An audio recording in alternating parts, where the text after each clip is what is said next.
Hey, hello. It's Binge with Lee. It's been a while. It's been quite the while, but I'm back and I'm here. Just to keep a long story short, because this is gonna be a long video. I started this new series over on Twitch called Talk with Lee. What you're about to see is episode 1. This series is meant for YouTube, but it will be streamed live every episode that I can manage on Twitch, then upload it onto YouTube. This episode that you're about to see was episode 1, recorded in August, at the end of August, right before college semester started. As you can tell, it's been a while because I have a beard, my hair is shorter, and again, this episode was recorded about 3 months ago, almost. So it's been a while. And my apologies to you guys for it not being uploaded, sooner than it should have been, and my apologies to Wakka as well for it not being uploaded as soon as it should have been. Just to keep a long story short, this series is meant to be like a podcasty type of series. It's for me to talk about things that I am interested in, whether solo or, as you can see with episode 1, with a guest. This guest being Wakka. The first half of this interview is just us talking about who Wakka is, why he streams, what interests him in this whole social media sphere. The other half is just wherever the conversation goes. So if you're into that kind of thing, please come check this video out, hit subscribe, hit the like button. Any support is appreciated. And please, please, please, please, you'd be doing me a great favor if you were to check out Wakka, CaptnWakka, over on Twitch. All his social media links will be linked in the description. It would do me a great kindness. And please tell him Binge with Lee sent you if you ever catch him live. But yes, these videos will be more consistent now, and I'm finally getting around to being able to upload this since college isn't as busy currently. Thank you so much, guys, for the support, and I'll see you hopefully sooner than later. By the way, I am active because I do stream on Twitch. The links will also be in the description for my Twitch. Thank you, guys. Enjoy the episode. Hello, everybody. Look at us. We're here. We're here. First episode of Talk with Lee, and I have a special guest. You may know him, you may not. He's from the other side of the planet, specifically Australia. Professional drummer, professional streamer, and one of the best Tekken 8 players to ever exist. No, I will not be. That's not my legacy. I will not be known for that. That is the top of the hill in terms of achievements right there. Tekken 8 professional. We have CaptnWakka, ladies and gentlemen. How are you today? Good. Hello, everyone. How are we all doing? Hey, Hexa. Hey, Scorpion. Welcome in, guys. So, here's what we're doing today. It's going to be more of a talk. We're going to hear about our friend here, Hexa. Hexa, your favorite friend. We're going to hear about Wakka.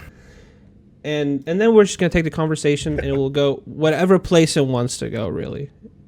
Whatever topic we end up hitting on, that's the topic we're going to stay on for X amount of time. Just think of it as like a regular discussion.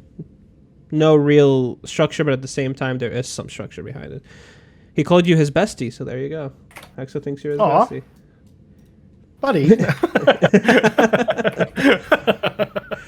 So, Wakka, let me ask you. All right. Who are you?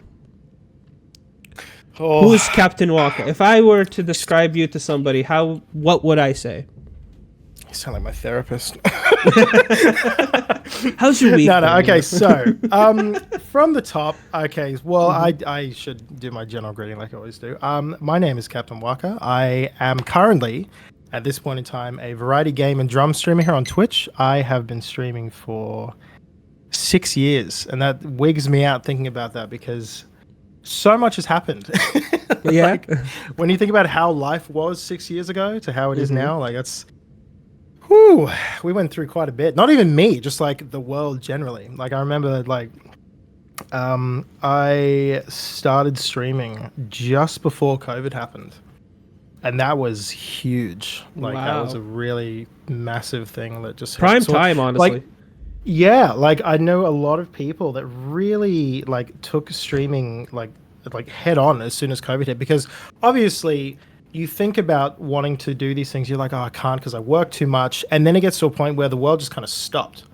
Like most people were working from home, or they just couldn't go to work because of the outbreak. So what do you do? You know, Yeah. a lot of people who thought about streaming just started doing it. And I was one of the people that started just before COVID hit. Obviously, you know, I just started doing it just because, like, my ex now was a streamer a few years back, and just seeing how it all worked, because I would try to do my best to help her out with her stream, and I learned stuff like passively from it, and just the concept of it just seemed really, I don't know, just I guess it's kind of fun, like really interesting. I never really thought it would sort of delve, you know, 6 years later, I'd still be doing it, and it would be like, you know, one of my biggest like hobbies and things I'd love to do so much. And yeah, I had the thought of, because my, like, given if people know where my name stems from, my name, or my online handle, like CaptnWakka, stems from the game Final Fantasy X, which is my favorite game in the whole world. Period. End of discussion. Nice. It's like Final Fantasy the 10. best thing. Yeah. Most people go with Yeah, 7. so- That's interesting. Yeah, see that. Yeah, that is the thing. So I tried playing 7, obviously, as a kid. You know, when you start playing one game and it's part of this, you know, series, you think, oh, maybe I'll try the other ones, and they see how they go. I never got into the other, like the original ones, like 9, 8, 7, 6, 5, because I've heard a lot of good things about like 6 and 4, and 7 obviously being, you know, some people would consider, like, you know, Cloud being like the mascot of 7, or like the poster boy. I never messed with it. I don't know. The vibe of 7 was very, like, not my kind of thing. It felt very, like, too much into the whole, like, steampunk thing. And I was just like, it's not really, I don't really, like, love it. But it's still, like, a fine game. Yeah, but 10, I remember just gravitating towards and just loving every second of it. I was, like, obsessed. And for the longest time, I was just like, this is my favorite game, like, ever. And I was talking on Discord with a few of my friends who may or may not be on the chat. Actually, I'm not too sure if they Maybe are. they're just I pinged lurkers, it on yeah. the Discord. Yeah, they just be lurking. But either just the thought of, like, what if I streamed myself playing the game just for fun? Like, I initially thought, like, because obviously for when I started streaming, like most people, you know, when they start streaming for the first time, you're streaming to no one. Basically, it's if Yeah. you're lucky, maybe like a handful of people that you know, if it could be friends or, you know, whatever. One person in my chat who has, like, been like my longest friend for the past, like, I think 16, 15 years. He was the first person, and for a lot of the streams that I was doing for Final Fantasy X, the only person just watching me play, like I always have done before. I had no camera. I had the headset mic, just the screen set up. I think I just had a chat function and, like, no, like, crazy, like, follower animations or anything like that. Just bare bones, got stuck in and just started. And that was the start. Yeah, from there I played through Final Fantasy X until I finished it. I started to move a bit more into, like, you know, other games, and that's when you started to see a bit more growth from the channel. Like, I started, like, upping the quality by getting, like, a webcam, getting better like mic setup. Shortly into when I started streaming, I was going through a bit of a rough patch with the ex that I mentioned before, and then we split up. During that time, I sort of just went on a bit of a spiral. Like, I wasn't doing too well mentally, and because of that, I took a hiatus. I just stopped streaming for a little bit, and I just sort of tried to focus a bit more on myself, try to get back on the horse a little bit. There was a few other things, like, personally going on in my life that made it so I had to move away from home and sort of be somewhere where I didn't really want to be. So yeah, that definitely took its toll, and I just for a bit just stopped streaming, had a bit of a lull, and for the longest time I was just feeling like really just kind of over it. Yeah. You know, just a bit low. And Streaming is on, like, not the top of your priority list. Yeah. No, it sucked because I wanted it to be. Like, it was the one thing I really enjoyed doing, and I felt like I couldn't do it because of the location I was at and because of the current situations I had going on. But then it just got to a point where I was just like, I can't continue to feel like this anymore. I was over it. So one of my friends who, in a similar situation, was very prominent, like, in the streaming community, and had this really cool following. I was really good friends with him too. He had a lot of other people in the community that I really, like, enjoyed hanging out with, like, in real life. Like, I knew these people. He told me, he's like, dude, if you want to do it, you got to get back in there again. Like, you got to just start streaming again.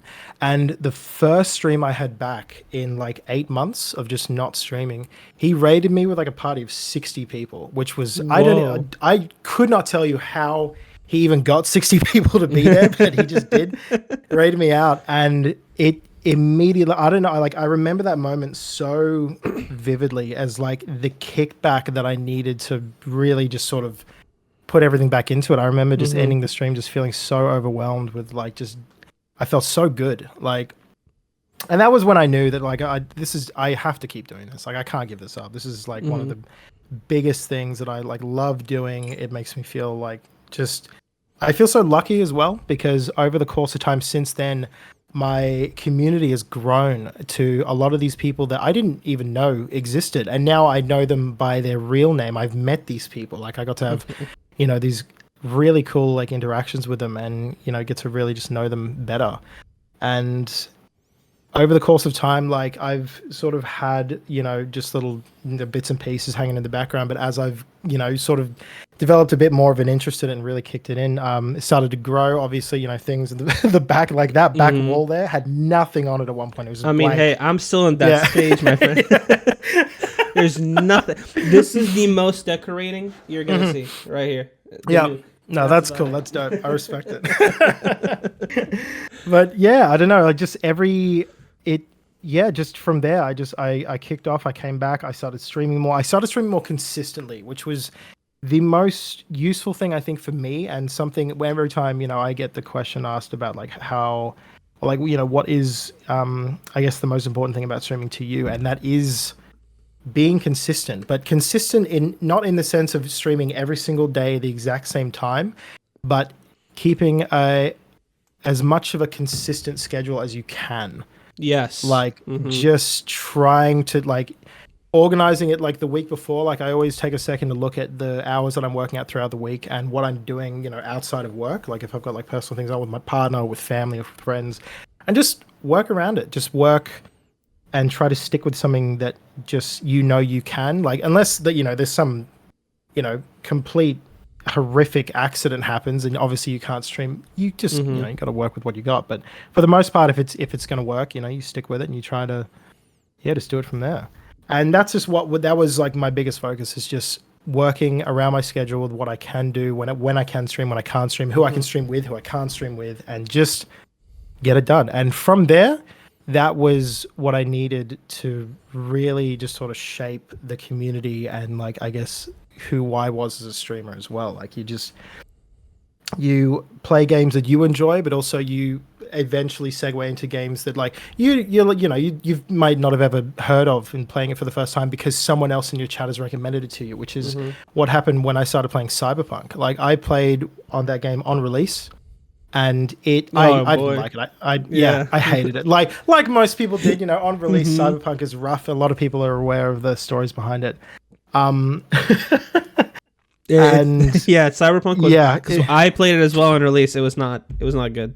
It was not yeah, good. it was a rough time for a lot of people. Which, obviously, I respect Project Red for reaching out and letting the whole world know, hey, you can get your money back, no questions asked if you didn't like it. Which, huge respect to them, and also huge respect for the fact that they took that feedback and didn't just cave in from the pressure. They actually developed it and made it, True. the game that it is today. Massive respect to them for that.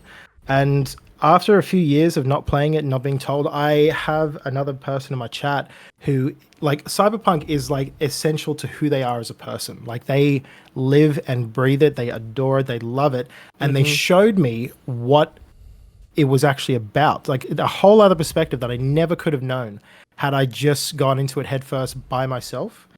And I gave the game another shot and loved it. Like, I got to see it for what it actually was versus what I thought it was, which was just, yeah, no, that was another huge thing as to why I enjoy streaming so much, is because you get so many, different perspectives from all these really cool community members who just show you. They show you another side of it you never noticed or saw.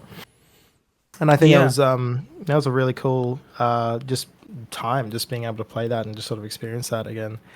And yeah, like, that was a lot of my content for a really long time was just gaming. Like, I told people that I play music because like you mentioned before, I'm a professional drummer. I've played with a few bands. We toured around Australia. We went over to Fiji and Hmm. toured that as well. You can even see the Um, kit right behind him. that's Hmm. that's the E kit that I use right now. I have an acoustic kit downstairs, but acoustic kits are very loud. That's what I So wanted loud. to ask, Yeah. right? How? Mm. Okay, they sound similar because the E kit is Yes. meant to mimic, the Yes. acoustic. But Yep. Mhm. how does it feel? I imagine it feel. The I imagine like let's say somebody learned and practiced through E kits. Let's say because they live like let's Yep. say with their family, they play. They don't want to make too much noise, and then they transfer. I feel like it's not going to be a smooth transfer, right? Because when you're hitting a drum kit or a drum set, Mm. you feel those vibrations. There's a lot of momentum going because Yeah, the instrument absolutely. is responding to you. Where with an E Yep. kit, I don't think you have to hit it as hard, or you can maybe control. Maybe there's. I've heard there's control. Like I tap it lightly and it's not as loud, but it's a lot Yeah. more. It's a lot more responsive to you than an acoustic kit where you have to actually control your movement. How does that transition even really happen? Like, does it even do those skills transfer over at all? Yes and no. See, when you pick up a lot, like, because when I started playing music, which was also, I think, oh god, it would have been. How long have I been playing drums for? Probably 14 years now. Yeah. Wow, Jesus Christ. 14 years. Look at that. Yeah, I think it's, some people it's been watching a are hot like minute. 16, 14, honestly. Yeah. That's crazy. That's actually Yeah, cool, no, though. it's been a hot minute. Yeah, yeah, when I started playing, like obviously for anyone who is ever learning how to play, like obviously circumstances can be a bit difficult, so I understand if you can't, but if possible, always learn how to play on an acoustic kit. The feeling that you get from playing and the movement, the motions, your exercises, it is crucial to learn, I feel like, on an acoustic kit first before you start adapting to E-kits, because E-kits are a whole other ballpark. When it comes to things like sensitivity, when it comes to things like sound, because E-kits, especially on like you could get a really basic acoustic kit, spend like $500-600 on it, pick it up from your local op shop or something, and you can still depending on like the type of methods, there are like some tips and tricks that you can utilize to make it sound like pretty decent. Like you don't have to spend like insane amounts of money on a kit to make it sound good. You can work with what you've got to make something really decent. Whereas with E-kits, if you spend low amounts of money on an E-kit, you're going to get what you paid for, which is a admittedly like very like bit crunched MIDI sounding a drum kit, which is good to learn on, but in a professional setting it's rough. It's difficult to get No a sound control, that you really. feel is different. Yeah, it's really limiting. And when you get an E-kit, like I was extremely fortunate because for the longest time, like I wanted to start to figure out how I can hook up my acoustic kit to a live, Twitch interactive sort of experience. Because the issue that I always had is that I know that a lot of people don't love like, coming out to venues and watching shows and all this stuff. So I'm like, why don't I bring that to you from the comfort of your own home? Like that's the thing that I sort of really enjoyed, and that's what gravitated me towards really trying to push that. And then my partner now currently the first year that we started dating for Christmas bought me that whole kit. Like Yeah, wow, that's everything. cool. Yeah. Yeah. I was I can't could not imagine believe it, yeah. an acoustic kit would be that easy to set up. No, Honestly. it is very expensive. The miking that you have to do to run it through a sound box to your computer, and on top of that, the noise is still there. So when you're playing at the late-ish hours of the evening, like I do on my E-kit, doing that on an acoustic kit, you get noise complaints through the roof. Like especially if you're living with family, with friends or whatever, it's difficult. Yeah. E-kit is just more practical, and more realistic. Yeah.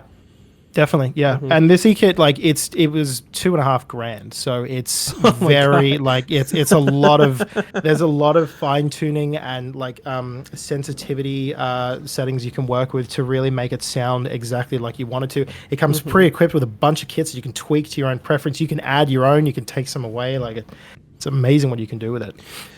That is the barrier of entry with a lot of instruments because I'm still trying to learn the guitar. I have my own guitar, but it's very cheap. Because I'm just trying to learn the basics. I'm not really trying to play a specific song or anything like that. That's the biggest barrier of entry outside of outside of it being difficult to learn. Yeah. It's very expensive. Instruments are really expensive, and some are warranted, and some aren't. Some shouldn't be that expensive, because when you really look at the guitar, how I'm not electric, just a regular acoustic guitar, how it's a lot of wires, like maybe 4, 5, 6 on a 6 string, and a hollowed out piece of wood.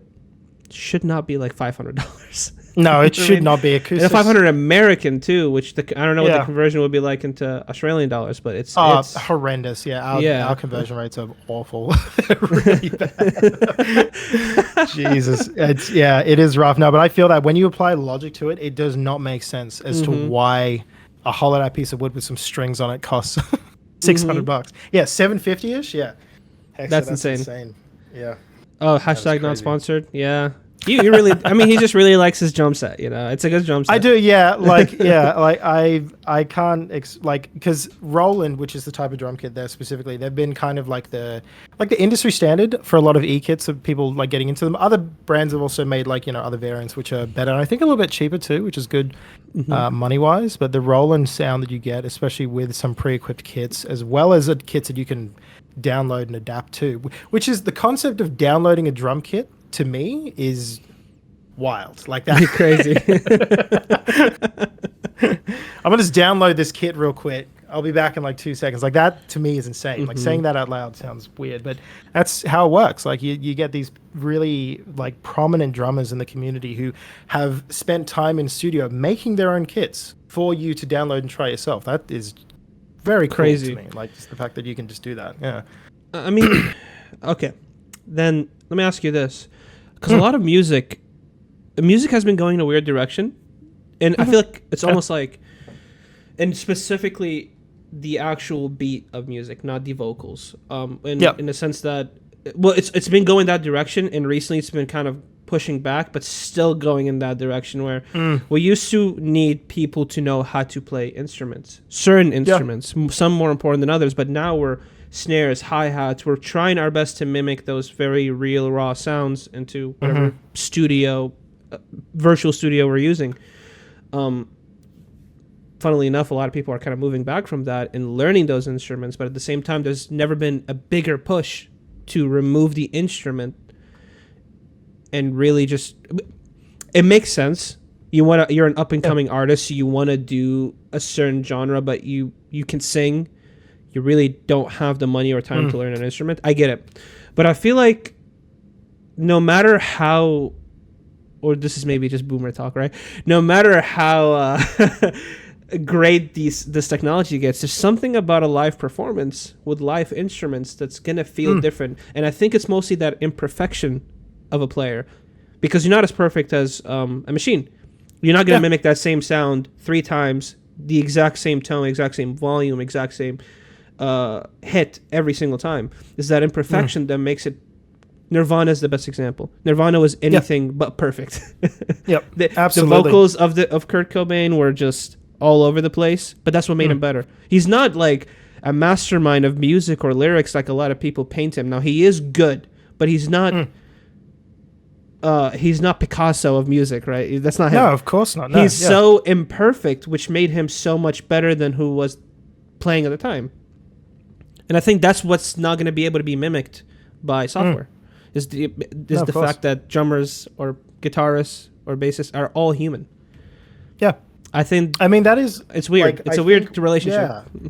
It is. It's like a really, like, it's one of, like, I guess being a human is like, that we're not perfect. It is a flaw, but it's also like one of our greatest strengths, because we have so much room to be like creative, and we when you get in the right space with the right people and you just brainstorm and try to create like a new sound or a new song, it's amazing what you can come up with. Because like, let's for sure, like, I know, I'm not sure if like so a lot of people are aware of this, but the AI that is currently like sweeping the creative community is really doing a lot of damage, like for artists. Like obviously in the art scene, you see a lot of artists are very against AI art because it is taking away from the foundation that they've built.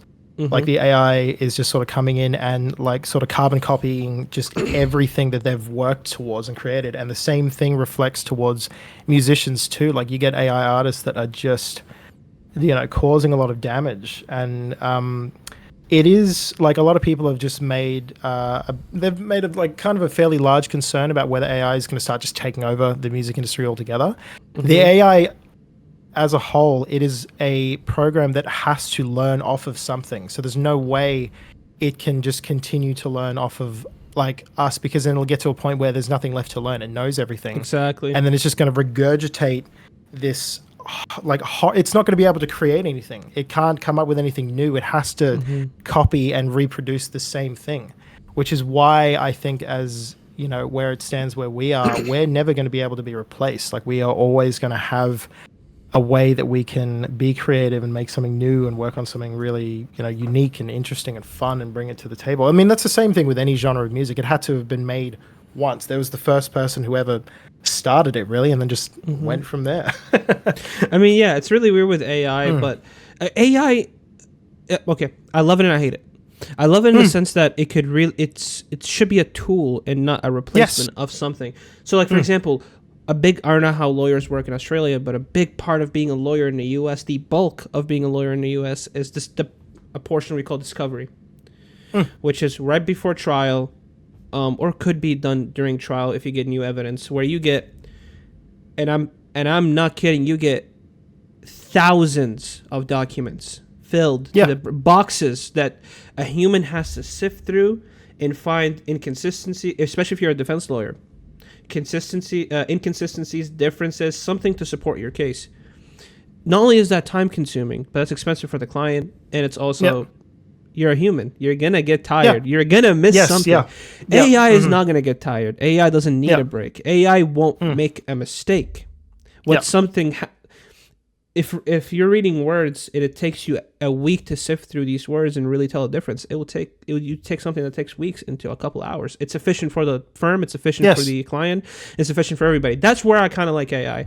Yes, I do a lot of coding myself. That's one of the things I'm studying. And this is where it gets weird. This is where it gets weird because now you have a lot of people going, and this happened because I go to college, and one of the classes that one of the ways I paid for one of the semesters was to be a teacher's assistant for a Python class. And you could tell some students went on ChatGPT and said, write me a code that needs this and that, this and that. And it's right. But there's a certain way that it's written. Certain way that it's written, right? And that's kind of the issue I run into. Creativity and AI. What does that really entail? Can that really be used as a tool? Well, number one, do you consider creativity a real mechanical portion of the human brain? Or do you consider it to be like something unexplainable? Magic, for example, right? Because for me, I think creativity is more of it's a real explainable mechanical part of your brain. That's very different for everybody. It's not unexplainable. And that's where it's scary. Because if it's a real mechanical part, then it can be mimicked. It can be a machine. Yeah, it can be. Yeah. So how do we use it as a tool? What do we replace it? Or if we're going to replace something, what needs to be replaced? A lot of people have this idea. It's like, well, we're going to use AI to replace a lot of blue collar jobs, a lot of jobs that require a lot of manual labor. So we can all, as a society, have this very nice idea that we're all going to start going to college and working white collar jobs. But here's the thing. I feel like there's more of an incentive to replace people that work in an office space. Because think about it this way. I'm a white collar worker. I make a higher salary. I have better benefits. So I cost more to maintain a year. You're more incentivized to get replaced by a machine than a blue collar guy. So it's like kind of backwards. People think, only baristas and drivers are going to get replaced in the future. But I think there's more of you want to replace the people that cost the most to maintain. So I don't know. Like I feel like when it comes to practical jobs, you can use AI as tools. When it comes to their other jobs, AI is just going to replace the human because humans need not apply anymore. Yeah. And when it comes to creative fields, I don't know how you can quite use it as a tool. Maybe to mitigate some in film. Maybe you want to. do some audio leveling, something like that, but you can't really replace the Yeah, actual yeah. brain part of it. Yeah. Well, Hmm. that's it's been really interesting seeing it trying to be adapted. I also agree with you in that sense. I'm not against AI as a whole because I'm aware of what it's capable of doing, and there are definitely a lot of fields where it would like benefit in the most useful way possible. Like I've seen them try to, well, not try to. They have successfully utilized AI in the medical field, and there have been AI programs that have been able to detect cancer cells like months and months and months before they've developed into something that can't be stopped. That is essential. And that is Hmm. something that needs to be like, we need to be pumping in so much money towards that as a development category because that is insane. Like that should be, that to me is so good. That is such a Hmm. useful way to utilize AI in like the best shape possible. But when you're looking at it like in the, I also have a lot of people who are like, comic artists and creative artists who have had their livelihood be threatened by AI who are just like mimicking, like you said, like copying and reposting and remaking it in the same style that they've developed and honed on their own. Like that to me feels threatening. That to me feels wrong in the sense of like utilizing it for that. But like, even in the sense of utilizing AI to do mundane jobs that are extremely time consuming, that don't need to be done because there's an algorithm for it that works. Utilize it for that. Like I want AI to get to a point where it can do my chores for me at home so I can Hmm. focus on everything else. Like why can't I Yeah. use AI to wash my dishes, to clean my house, like to, do my laundry? Like that to me, it should be definitely the drive that we're going to just to minimize the time that we have to spend doing like brainless mundane tasks that require like zero thought. Let AI take care of that. Let us take care of the things that we want to do, the hobbies that, give us joy, the passions and everything Hmm. that we love to do. I Like wonder that what to me, yeah. ramifications that would have, right? Mm. Because I don't know. Sometimes I'm like, I did the dishes today. I feel really good about myself, right? Mm. So once you take, I don't know, you let's say like in a better future, we take all these jobs out, and now if going to college is merely a passion thing, I really like studying. I really like being an archaeologist. I can actually be an archaeologist and I don't have to worry about somebody filling in these roles of miner or construction worker, right? I don't have to do Mm. these dangerous jobs because we can just have machines do them and I can focus on what I want to do. I don't know how what that will spell because I know a lot of people, at least me personally, that if they Mm. didn't have to struggle at any instance, they would have a worse quality of life, which is humans are backwards, right? You can give them everything and they'll be worse off for it. And you can give them Mm. nothing and somehow, oh my god, I really like life more because I have less to work with. And Mm-hmm. then the opposite is also true. So when you give, I wonder what kind of good that's going to bring and bad Yeah. that's going to bring at the same time. I mean, do you think you'll be overall better? Obviously, you can't know, but do you think you'll be overall better Yeah. or I no worse? that it is like kind of a really good point because I have the mindset of wanting to utilize, these what is it like the AI to sort of do things for me, but I would never want it to get to a point where they do everything for me. Like I Mm-hmm. am talking about the most like the time consuming tasks that just like you just have to do constantly. Like when Mm-hmm. it comes to I wouldn't want a AI to start like cooking food for me. Like I don't mind cooking. I actually kind of enjoy it. I'm not very good at it, but I wouldn't want it to get to a point where they're just like, oh, I'll do it for you, or I'll do this Mm-hmm. for you, I'll do that for you. So you can just do this. I'm like, but what if I want to do that? Like what if I like being able to nitpick what you do and what you don't, and just because there are some people who find there some chores like just like I would rather die than do this chore. Like I hate cleaning, I Yeah. hate cooking, I hate taking out the garbage, I hate doing the dishes. I'm like that. Take the thing that you hate and get something else to do it. Mm-hmm. Just brilliant like that. No, I mean, Like, cause I yeah, yeah, yeah. Because I I don't know. find it weird. Like in my head, I'm like, if I had this, you brought up how much your channel grew.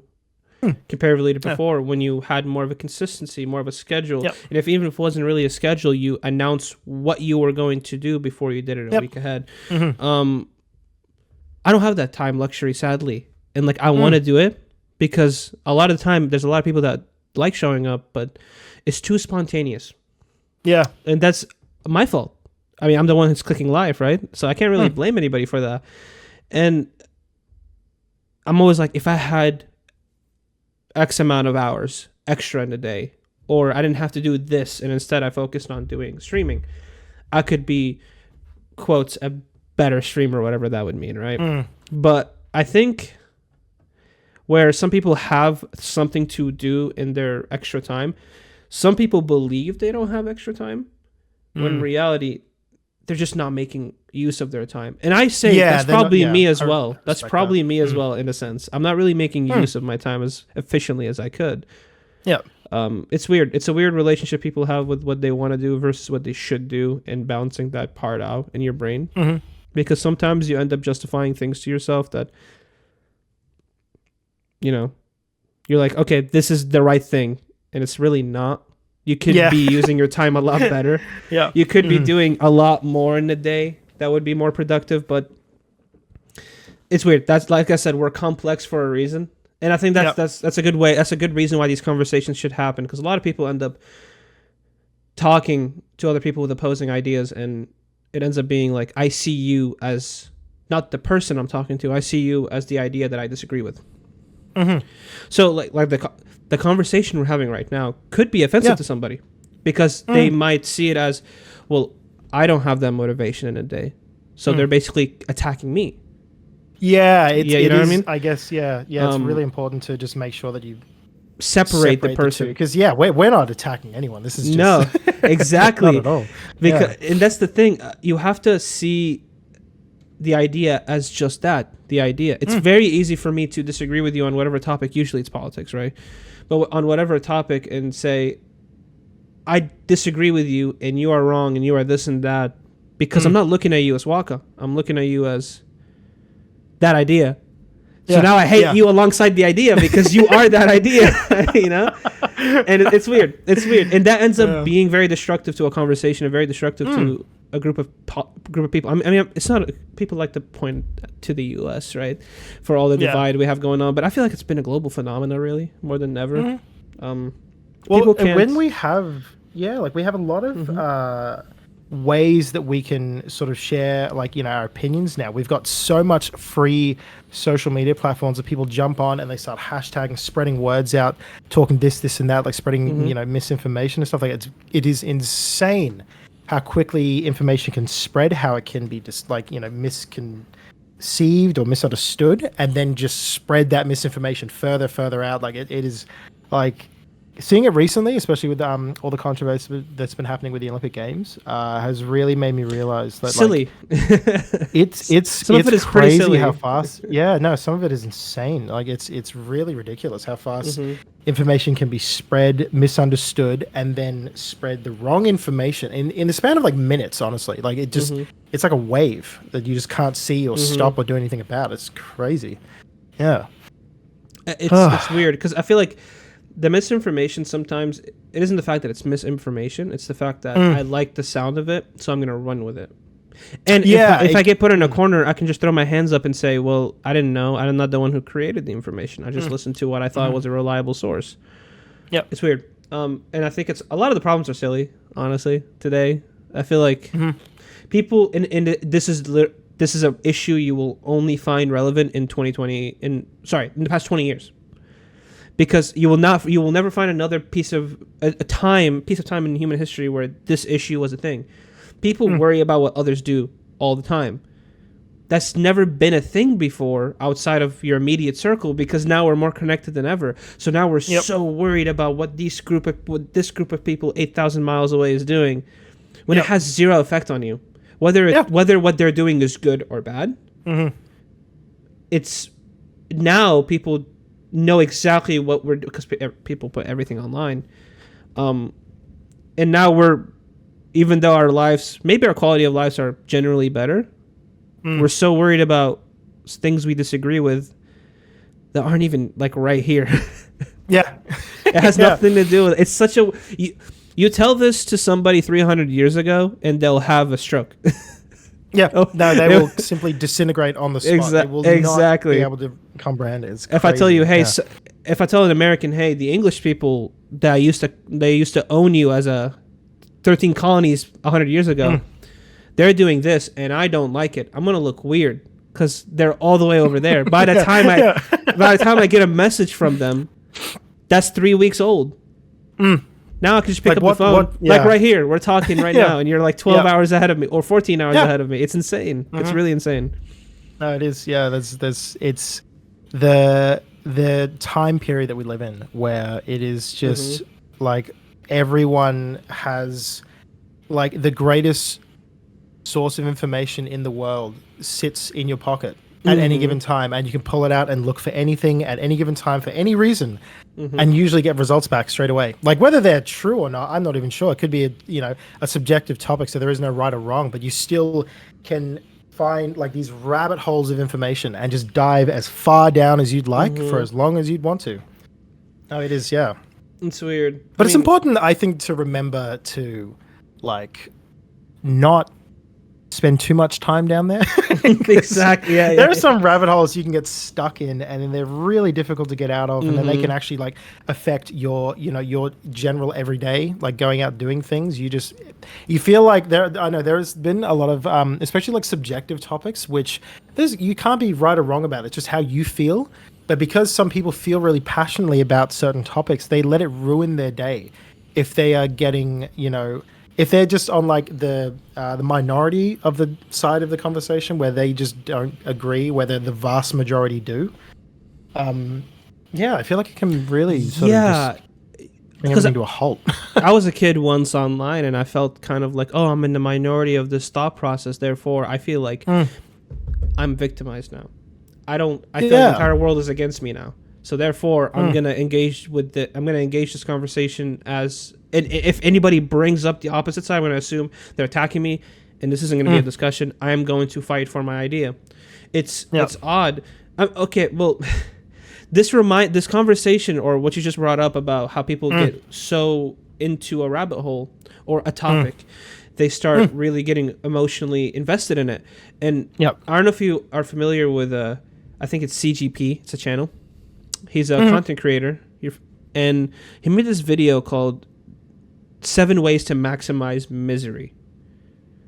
And it's weird. So it's really good because he lays out 7 steps to literally maximize your misery. But you're meant to watch it and see, so I'm meant to do the exact opposite of what he's saying. The 7th one, I think it was the 5th one that really caught my eye.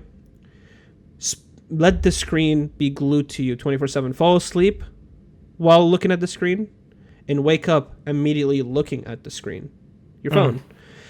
Look at issues that have nothing to do with you, that you have zero direct control over. And when you want to make a change in a popular, make a tweet about it, right? Yeah. And then be upset when the change doesn't occur. It's throwing yourself in a cycle of, this is happening, I hate it. You know what? I'm actually gonna do something about it. Oh, I did all I can, and it still didn't work, when you really didn't. But you're led to believe you did all that you can, right? That's the thing. You can't be invested in something you have no control over. Like I said, this is purely a 21st century idea. Because look at how different life was from 99 to 2010, and 2010 to 2020. There's never been a time in human history where things have changed this much so fast. Yeah. It's insane. It's really insane. And I think people are both more smarter than they've ever been.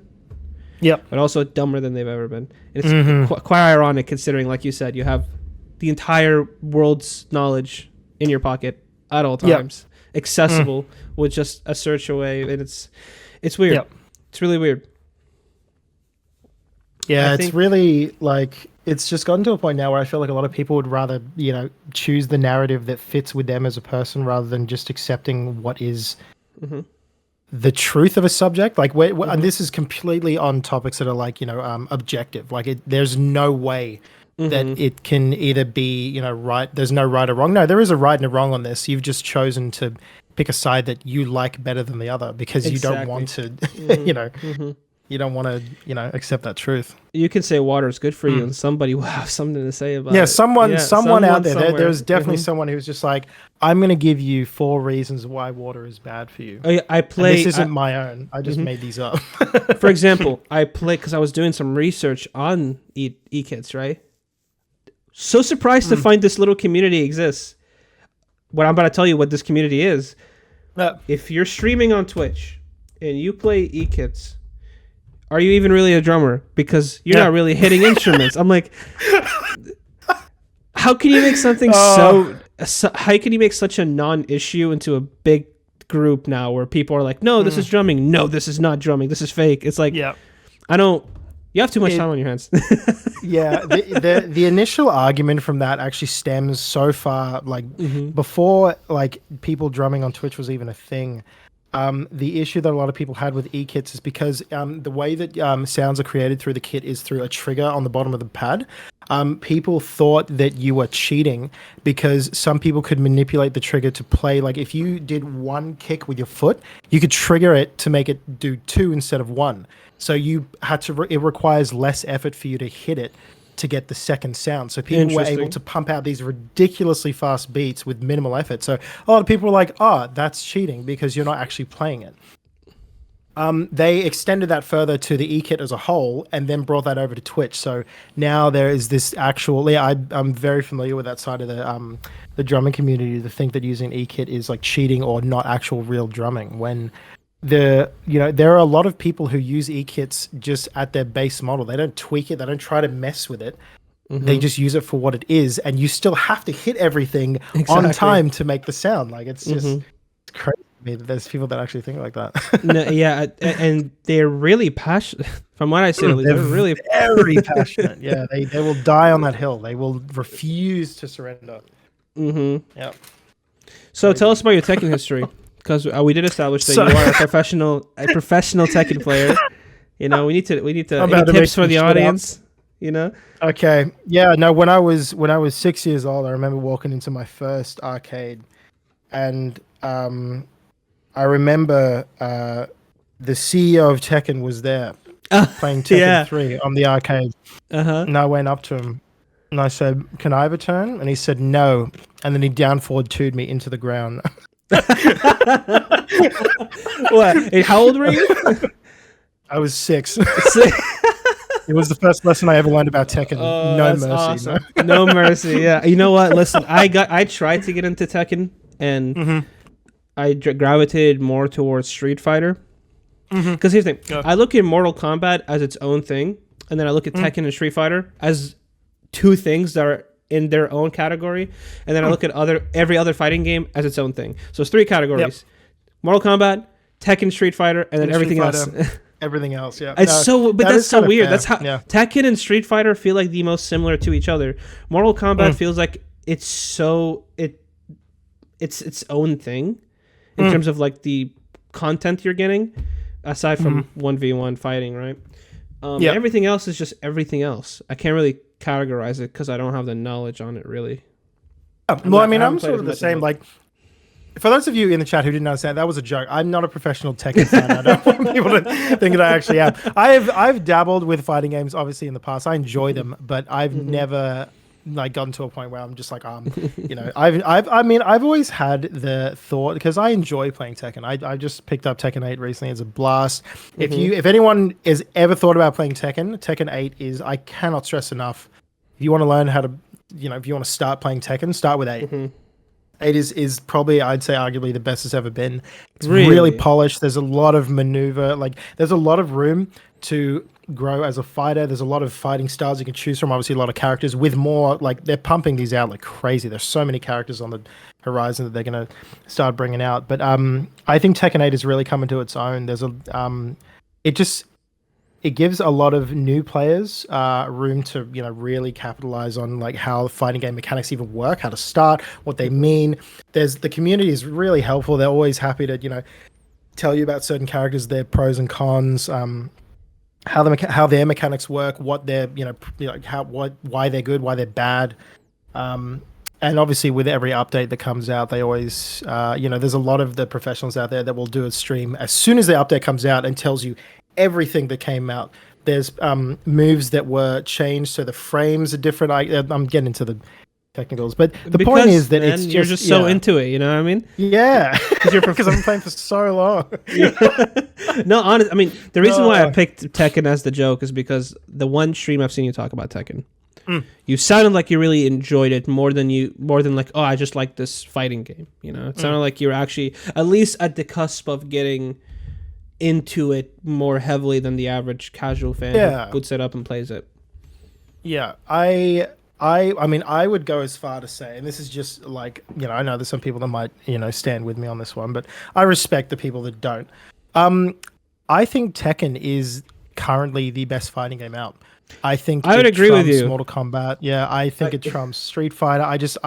The vibe that you get from playing Tekken, I feel like is so much more I just think it's better. I just think it's so much comfier to pick up and just start playing and actually have fun rather than games like Mortal Kombat, like Street Fighter. I'm not to say the games are bad at all. I'll say that Mortal for Kombat you. is definitely I'll say that for you. They're bad, all right? Because listen, the fact that me, as such a heavy Mortal Kombat Street Fighter fan, is agreeing with you that Tekken's better says a lot about the state of those games right now. Yeah. The Mortal Kombat 1, I'm not going to get into it, but it's not... What I like about Tekken 8 the most, which you would think the Street Fighter, I think, 7 and Tekken or 6, I can't even keep track of them anymore. There's too many, honestly. And Mortal Kombat 1 don't have is that when I punch somebody, it's like there's a... Have you played Batman Arkham games? Yeah. Have you played the Spider-Man games? They're most recent ones. What's the difference between Batman and Spider-Man, even though the combat is very similar? Spider-Man is more like a fast hit. It's not really. Yeah. It's not really. There's no oomph to it, but it's very quick. Where Batman, you feel every single impact. That's how I describe Tekken, and that's what I want from my. Yeah, that's what I want from my fighting game. When I hit somebody and they look like they're carrying 300 pounds of muscle, I want to see that. I want to feel that hit. You know what I mean? In Tekken, listen, it does it good. It does it good. And it's funny because Tekken, and this isn't a bad thing. This is fully said in as a good thing about Tekken. It's very basic. Yeah, but that's good because we haven't gone something basic. They've been trying to do too much. Well, I know that there are definitely some fighting game categories, or even with some of the newer ones, like the newest Street Fighter and especially the new Mortal Kombat, I feel like has been the one recently where they've, I think, swung the pendulum a bit too far into the professional player's standard, and a lot of the newcomers don't if I were to start picking up and playing Mortal Kombat now versus me picking up and playing Tekken or Street Fighter, I feel like I would have the worst time playing Mortal Kombat because I think they are they recognize their professional community, but a bit too much more than just the newcomers who are coming in. Yep. And it can be a bit of a deterrent. It can be I don't feel comfortable as a new player playing this game because I don't understand all of these mechanics, and I don't feel like there's much of a there's room for me as a new player to really understand it properly before I start getting into other things where I feel like that's a non-issue when it comes to things like Tekken mainly, but I feel like Street Fighter also has kind of had that bit of an issue as well, where you don't feel like you can just pick it up and just start playing. There's literally a mode that you can turn on in Tekken. You press one button if you're using an Xbox controller, I think it's LB, where it turns on I don't even know exactly what it's called, but the mode pretty much allows you to, if you don't know what you're doing, press this button and it turns on, you get this on-screen set of instructions on what to press, and you can just start spamming buttons and it will just do the inputs for you. And that to me is just I don't love it in the sense of trying to play against people in ranked who are using that stuff. But also if you're a new player and you don't know how to play the game and you just want to get stuck in and just mash buttons and have fun, then having that mode accessible just with the touch of a button to me is really helpful for newcomers to just get in, just get stuck in and just have a blast. See what your character can do, and then if you wanted to learn on a bit more technical level, you press the button, turn it off, and actually have full manual control. Just to really, dig your heels in, just to understand what the fighter you're using is capable of doing, on a basic foundation, and then if you want to choose to build it up, or if you're just like, I don't really like this, and then switch to someone else, then you can. It's just cool feature. I don't know, I really like that. Yeah, I mean that's the thing. They remained very true to what Tekken is, and it's Mortal Kombat and Street Fighter. Like they do, specifically Mortal Kombat, especially with one, they lean more into their pro player base because that's what's keeping them relevant. Yeah. And that's what's keeping them in the industry. But the thing is, a lot of the metas and a lot of the techniques we would use in Mortal Kombat 10, you see it with 11. They started becoming features and not just techniques. Like, hey, in the tutorial, they're telling you how to do this thing that is really was only used in high level plays in a 10 or 9. And then with 1, it just became toxic to play online. Honestly, dude, it was bad because before you would win the odd fight by button mashing when you're online just because. But now it's impossible. Yeah, you can't. It's, especially with the picking your 2 fighters. Yep. Which is like more of a gimmick, honestly, than it really is anything else. Yeah, because you do have to pick 2 in the new ones, don't you? You have to pick 2, and you don't fight with the second one. They just more so. It's cool in the sense that it added an infinite amount of combos. It's not really infinite, but there's so many mixing and matching that's insane. Like I can have, let's say I'm Sub-Zero, and this guy is a natural enemy to a lot of his projectiles, right? That I'm fighting. Well, I can just have Scorpion as my secondary. And Scorpion won't attack for me, but he will use his signature move once a match or once a round. And that will be like a get out of jail free card. It was good until it wasn't, because there were metas very fast. This character and this character together are the best characters, and no other combo is going to match. There was no more mixing and matching. There was, if you don't pick this specific combo, you're not going to win. Yeah. So you hop on, and I'll just say it right now. You hop on, and everybody was Scorpion. Yeah. Everybody was Scorpion. All right. And I'm upset. I like Scorpion, but I don't like Scorpion anymore. Everybody was him. And the most toxic combo was Scorpion Sub-Zero. It was so bad. And then they introduced voice chats, and I was like, oh. See, now I don't want to play Mortal Kombat 1 anymore. No. It's funny. It's funny, God. But it's also not. It's not. Because I just dropped the idea of playing online with a lot of 1v1 fighting games. And just really FPSs as well. I've never really been into multiplayer. I always enjoyed just playing a good story. Yeah, of course. It's weird because I want to get into FPSs, but the last thing I want to do is get competitive after a long day of work, you know?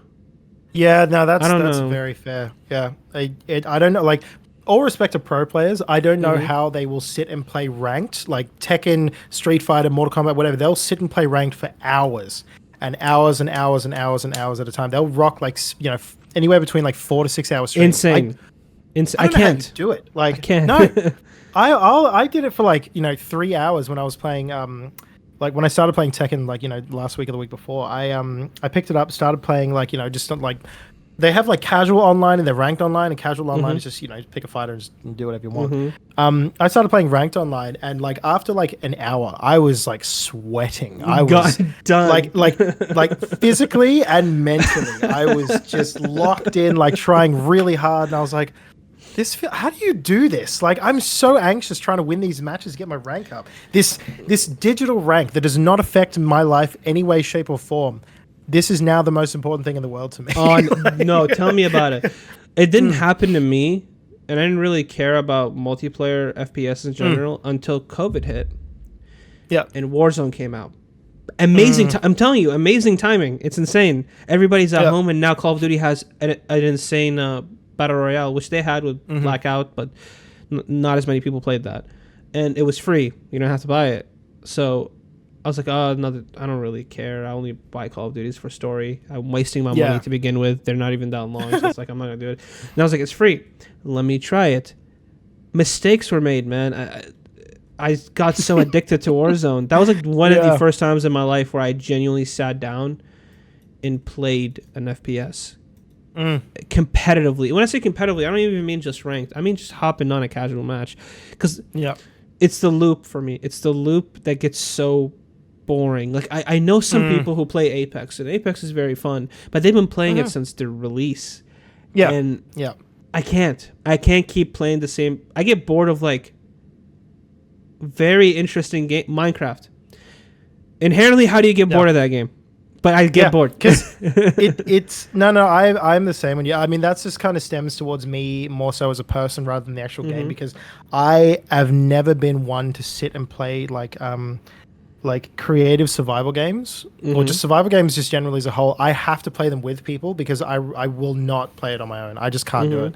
I don't have that sort of creative bone in my body that is just like, you should try and see if you can build this in Minecraft or build this or whatever. Like I can't do it. I don't have that that drive to like, you know, discover everything in Minecraft. Like, if I play with friends and they're just like, oh, we're trying to get this objective done, I'm like, hell yeah, I'll work with you and we'll do it together. But on my own, yeah, I just will play for maybe like 20 minutes and be like, all right, I'm done. I've had enough. Yeah, no, I can't. I mean, like a lot of the games I play are, and I did this just recently actually on Twitch. It was my first ever video game was Prince of Persia: Sands of Time, the 2003 video game. I played that. Well, not not Sands of Time. It was the trilogy. The first game I ever played was the second game in the trilogy, Warrior Within. It was a more dark, the more dark and gritty version, because they went from like Arabian Nights kind of to Warrior Within, and then Two Thrones. They mixed and matched the both of them.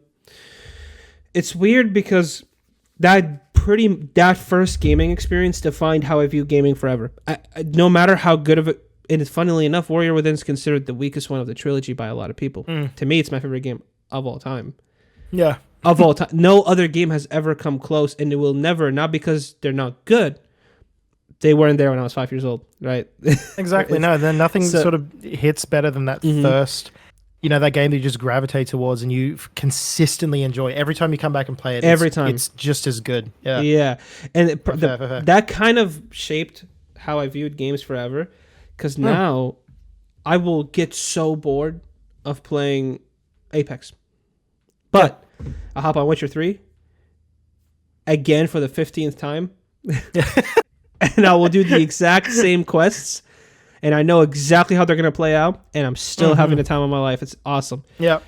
It really changed who I am. And plus, where I was from, we didn't really have good internet. So even if I wanted to play online, there was no online.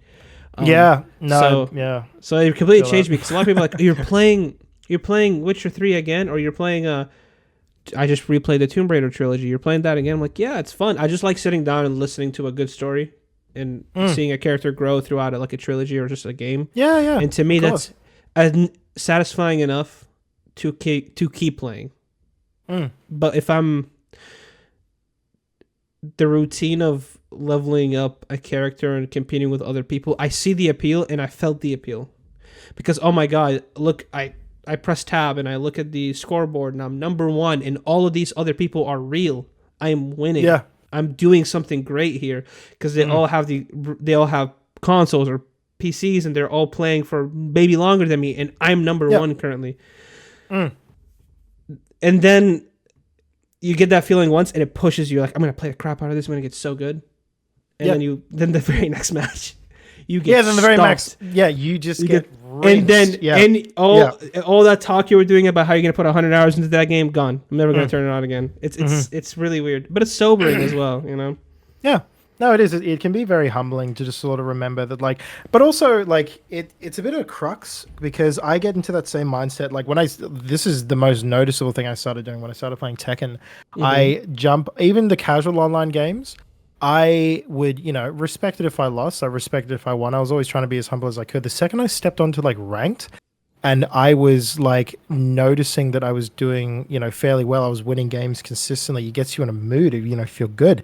And it triggers that, you know, that like achievement part of your brain that wants to keep winning. Like winning is, it's like it, you know, hits you with that, you know, feel good chemical. So you want to just keep getting it. And it is really sort of good to do that consistently, but you can't win forever. Eventually, you know, you're going to, you know, run into someone who's climbing the ranks like you are, who is, you know, might just be picking an arguably better fighter, or they might just be more skilled. You take the loss, and then you're like, all right, that was a bit of a shame. But I know. I try to always like. I asked this. It was funny that you mentioned that. So I was in a Tekken 8 streamer's chat just before we started talking, and he was like he's a very good Tekken 8 player. He's been playing Tekken since like competitively since 6, and he's just he's very good. Strong member of the community. Everyone really enjoys his content. He uploads stuff to help new people start and get stuck in. He's really cool. I asked the chat because I was just having a chat with them just generally. I'm like, hey chat, I've been learning how to play Tekken 8 recently. I just want to know how, if anyone has any, or like how you guys generally just deal with losing consistently. Like, when you get frustrated, obviously, because, it does happen, you can't help it. What do you do? Or like, do you guys have any methods? And someone hit me back with the realest shit I think I've ever heard in my whole life. And it was, I look at myself and see a pile of garbage. Losses become nothing when you know you are bad. And I'm just like, oh, look, I respect it to a degree, not to put anyone down or to put yourself down inherently, but like the remembering that I am not a professional player, and there's a really good chance I probably will never be, and I need to take myself out of the mindset of thinking that just like I need to play like the pros do. I don't need to play like anyone. I just need to just play what I enjoy and have fun, and if I lose, then I lose. Like it is. I will turn the game off eventually. I will go to bed. I will wake up and I will forget that it was a thing that I was even stressing about, Like it's just. Yeah. I mean, that goes down to why you playing, right? A lot of people play because they're like, for Call of Duty, I want to get all the cameos. I want to get all the gun camos, right? For maybe, I don't know what, people think they're pros. They want to be that pro that they're watching.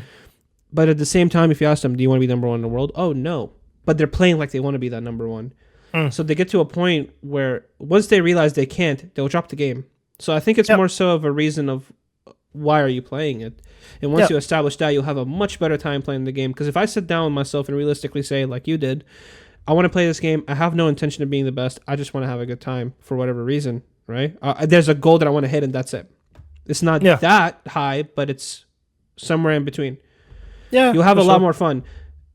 Not a lot of people are going to do that though, because a lot of people play with the idea that they're the best at this thing, and once they're not, the game is not as good anymore. Yeah, and it's weird.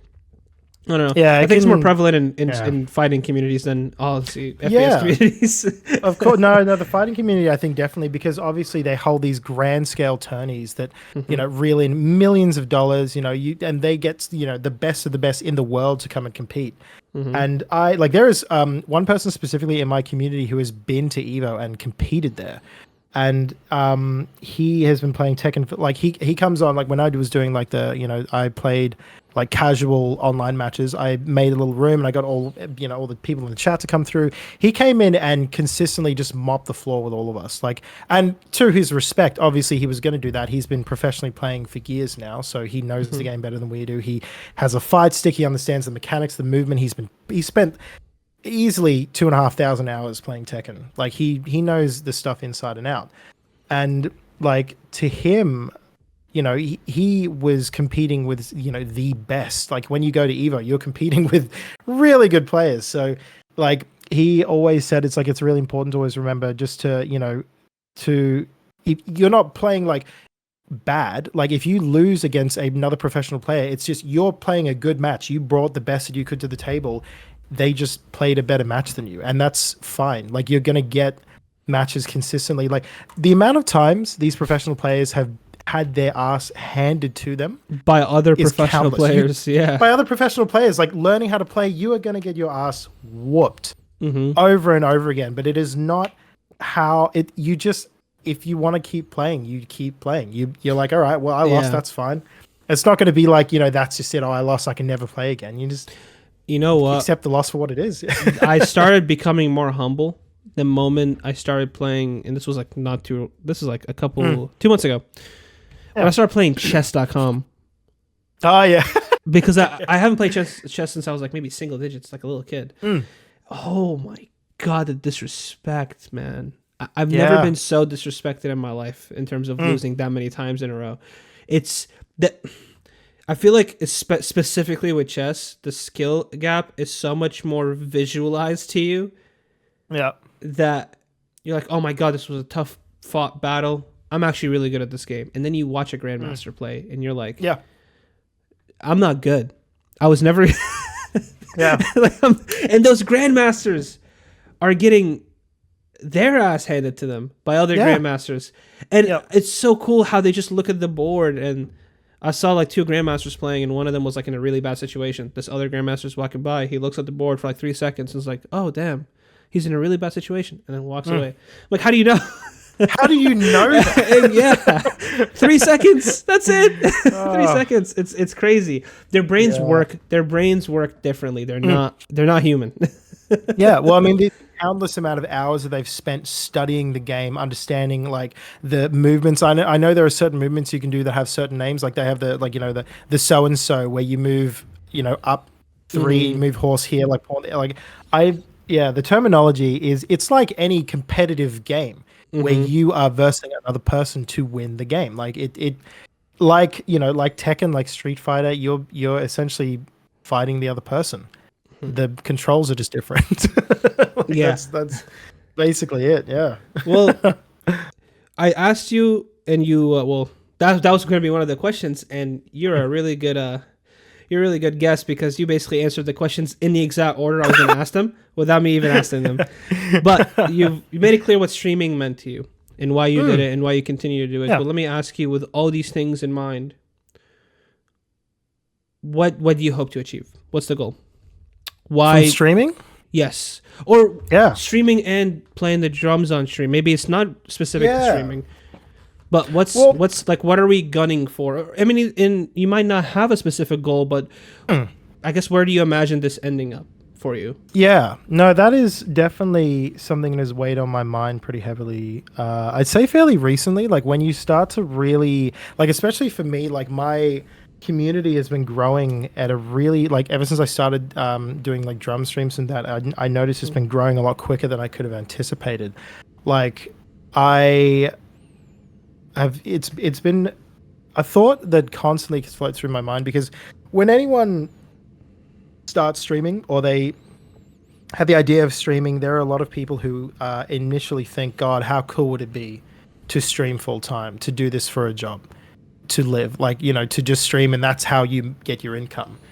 And I float between the idea of like, I would really like to actually give that a try, but also never wanting to do that, like never wanting to make the hobby that I enjoy doing so much how I make my money. Yeah, because that it's a very, very common consensus with a lot of people who are full-time content creators that the second this becomes your job, all of the fun gets taken out of it. And that is a very scary reality because imagine if you just didn't have to do the wherever in my case, like I work as like I work in retail. Like for me, the idea of just never doing that, never having to do that because this is now my job would scare me because every time you go to work, there's always work to do. And, when you work in retail, you always there's always something. There's always something. You get in, you do your job, and you leave, and everything else in the back end is taken care for you. All the pay that you get, all like when you have the things like superannuation, tax, all of your legal requirements, shit like that. Everything is taken care of you by your job. So you only have to pull up, do the job, and then leave. You don't have to worry about it. And worry about getting the check once every so often. When you do streaming, your pay that you get is entirely dependent on how well you perform. So if you need to take time off for like a family grievance or something like that, that is money that you're losing. And if you have a really bad month and you don't have enough money to make ends meet, what are you going to do in that regard? Like how can't pick up extra hours. You can't. I mean, technically you can, but whether people donate, whether people sub, whether people do anything, that's entirely dependent on whether they want to. Because obviously at the end of the day, you can lead a horse to water. You can't make a drink. Like I can invite people to my stream and hang out, but I can't make them donate.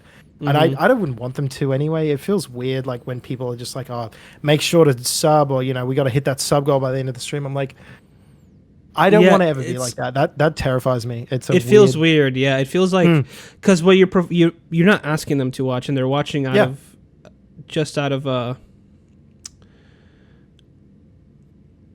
not obligation, but they enjoy who you are as a person, or maybe they just enjoy the way you play the game. If Yeah, you're well, they just enjoy playing a the game specific itself. Yeah, well, Yeah, and things it's like that. I feel like sometimes I could.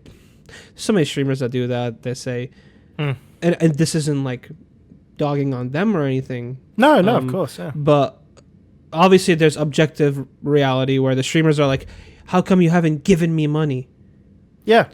And it's like I'm never gonna be on your side when it comes to that, because you're not owed anything as a content creator at all. No, You're not. No, absolutely not. Yeah. But at the same time, so I can't even.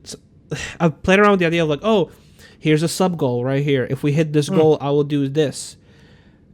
I'm of two minds. I'm like, okay, well, this gives value to them giving me money, because of course, as you know, as a streamer, streaming and Twitch doesn't really give you a lot of avenues outside of emotes and no ads to reward people for spending their hard-earned cash on little old you. So you have to keep going through third-party applications and software to find a way to make it more worth their while. Because I never want to just be like, oh, thank you for the sub, and then leave. Like, at least you're getting emotes. At least you're getting no ads. But even then, adding that goal, it feels like I'm putting that obligation onto my viewers. Like, hey, I really like binge, but I didn't donate today. Therefore, I'm less of a viewer, And that is, I don't want anyone to feel like that, because, again, I'm not owed anything. And whatever support I do get is genuinely much appreciated, because, again, you don't owe me that. What I owe you, the content, and that's it. It's a really weird relationship that a lot of people have with that idea, and yes, it must be very stressful if that's how you're making your money. Yeah, because again, you're not owed that money either. Yeah, absolutely. You're not owed that money either. It's a very I feel like for a lot of people that do this for a living, it's a very fine line to walk, because there could be like a drought of content where there is nothing that you feel like doing, or there's been nothing that's been released recently that you're really gravitating towards. So you have to start actually in your own time doing research, looking into new ways to, do content with your audience. Like, I know for some people it can be quite simple because they just simply have the means to do so. But if this is all you're doing to rely on, like for money and things like that, you may not have the greatest foundation to walk on. So you can't spend money on getting. Well, that's also the reason why things like sponsorships and things can be such a big deal for a lot of streamers. Like, there was a streamer that I watched constantly, who has he is pretty high up there in terms of people who drum on Twitch, like people who bring that content in. And I was watching his stream the other day, and I was like, oh wow, he started really early. What's he doing? He was playing a mobile game where he was getting sponsored to do it by Streamlabs. And that was it was a huge reality check for me to think that he didn't have to, I wouldn't have thought he had to do that, but maybe he did it because he actually really enjoyed it or something like that. I automatically would have assumed that he was doing quite well, in the sense that he didn't need to do a sponsored stream for a mobile game he might not even actually enjoy. Because I've done that before. I did a Raid Shadow Legends stream once before. Oh, they contact everyone, man. It's insane. Yeah, it's real. That was a rough stream because the downfall of it, and this is the biggest thing, I'll regret doing that forever. I went on a BRB screen because so the concept of the stream, I don't know if you've ever done them before, if you're familiar with them, but basically the way that it works is that they give you what is it? Like a toolkit or like a press kit that you have to have showing on stream. Yeah, like a template. For X amount of time. And I had to have it showing on stream, visibly seen on stream for 4 hours. And if I do that, you get X amount of money or whatever. As well as, if anyone else joins the stream using your link and they also play the game up to X amount of time, then you also get a bonus. If a bunch of people do it, you can earn up to, I think it was something ridiculous, $7,000 basically. Wow, but that's if you hit every milestone, if every single player that uses your link levels up to 20 or whatever the hell. And it's insane. They usually don't ever get anyone actually doing that, but the fact that some people may have or done got pretty good. I went to the bathroom and I just took a quick break to go organize dinner. The overlay was off that and onto my BRB screen for maybe 5 minutes, And because of that, it didn't count towards the total amount of time towards the end of the stream. So they emailed Oh me saying, no. "Hey, your overlay was off for X amount of time. You didn't hit the 4 hour mark, so we can't pay you." I was like, that really sucks. I'm gonna be so real with you right now. That was actually awful. And then I never did another. I mean, it also felt a bit gimmicky to me too. I didn't know if I really vibed well with it. Like, I'm not gonna say the Raid Shadow Legends is a bad game. I like, turn-based stuff like that. But yeah, just they did me kind of dirty on that. So I'm kind of mad at that. It's more of a I mean, it's that I've never taken one of those things just because I don't know how it even land with the people that watch me. But at the same time, I don't know. I like to give my opinion on media that involves games, and I think I'm afraid that number one, I wouldn't review a game I wouldn't like favorably. I'm not gonna do it, but I feel like a lot of people have strong morality until it's tested, right? Yeah. So the streamer you were talking about, you mentioned two possibilities. Maybe he really enjoys that game, or maybe he really needs the cash. Well, there's a third one. Maybe they just threw a lot of money. Yeah. Maybe and I'm not gonna listen. Get your bag, right? I'm not gonna judge you for that. Get the bag. But for me, sure. I'm afraid that my trustworthiness as someone who reviews things is broken, because if I can be bought to say something good about a product, then how can you ever trust that my reviews are genuine? That's very fair. So that's kind of why I'm really afraid of taking any sponsorship. This is more of a me problem, but that goes to it's not just games. Any sponsorship, HelloFresh, a lot of these places, because I have to spend my own money and try it. Because if I don't like it, I can't tell you to go buy it. And that's that's right. That's something I'm gonna have to get over, because I feel like a lot of people end up doing that regardless, because that's just how the advertising world works. And a lot of the time, the viewers understand that this is just you doing your job. There's no hard feelings. But I don't know. It's a weird relationship I have with taking sponsorships, because I've had the opportunity and I still have not taken them. It's weird. I mean, in your story is like, they're very stingy from the sounds of it. Yeah, 5 minutes and it's gone. You're not getting that money. Like, and that was the worst part, I think, about just trying to engage in that sense. And like, I didn't like hate the game, but I could tell, like, there was a few new people that joined in the stream for the first time. They were just like, "Oh dude, you're just starting, that's so cool, like, you're gonna love it, you can do this and that." And like, you can tell these people have been playing for years, like they've been playing since day dot. And I was just like, okay, so the community's not horrible. Like, they were really nice, they were super helpful, they would give me all these nice like tips and tricks and things that I could do. And yeah, it was a bit of a weird, it felt like a very disconnected stream. I didn't feel like I was actually there just sort of having a good time. I felt like there was I sort of was, but also you could just there was like a massive elephant in the room, and that was the sponsored stream. Like the whole dynamic just changed. It's weird, And moving forward, like the next time I ever, there was a second time where I took it. I actually reached out about a possible sponsorship deal, but this was with something that I actually sort of vibed with, and this is one of the sponsors that I have now. Well, not technically a sponsor, but it's more of just a, something that I can refer people to. It's is it more like an affiliate program? Yeah, sort of thing. Yeah, exactly like that. Yeah, so a lot less weight taken off. There's no they don't cover everything, and you don't have to say this, and that. But I push it.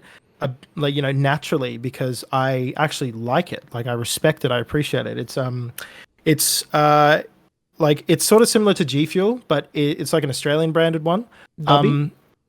Yeah, that's the one. Yeah, I know about Dubby because they approached me and they approached a lot of my friends, and a lot of friends who used to be a part of Dubby. Never tasted it though. I don't know if it's good or not. Yeah.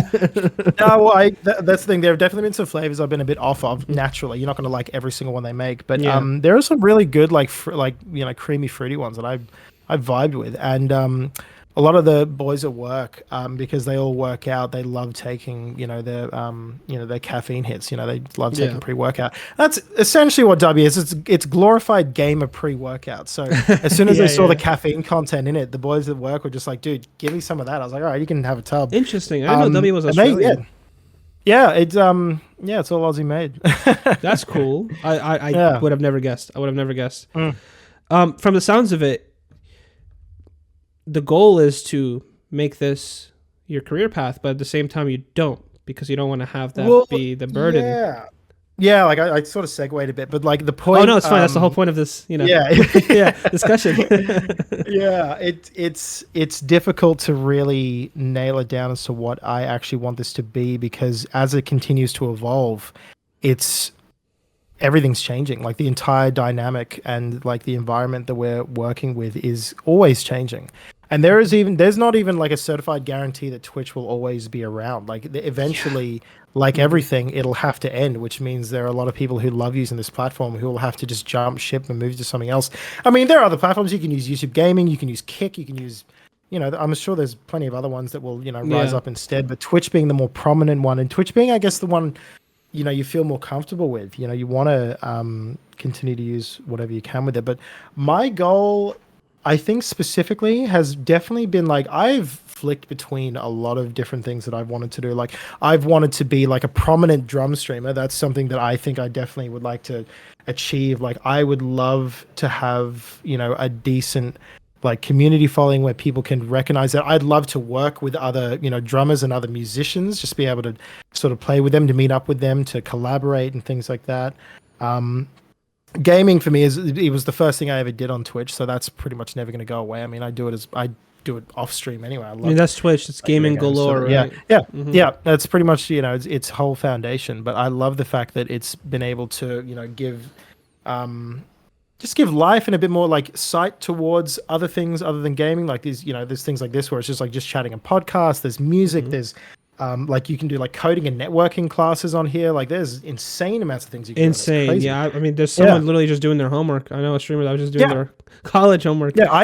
I did like a stream like a month or maybe a month and a half ago where I was doing like part of my assessment work for my cybersecurity course, because I was just doing it for the sake of doing it. And I had one of my chatters who does cybersecurity was like in chat, like sort of in tandem working with me to try and solve these things, which is just really interesting. So good. Kind of like funny because I'm also studying computer engineering, but more focused on cybersecurity at college nice, here. Yeah. I mean, that's not the main goal, but if I'm gonna have a degree, I'm gonna have it in that because that's what I used to want to do for a living. Yeah. But that's interesting. I mean, the music scene is big, but it's also not on Twitch. Yeah. There's a lot of room. It's not oversaturated.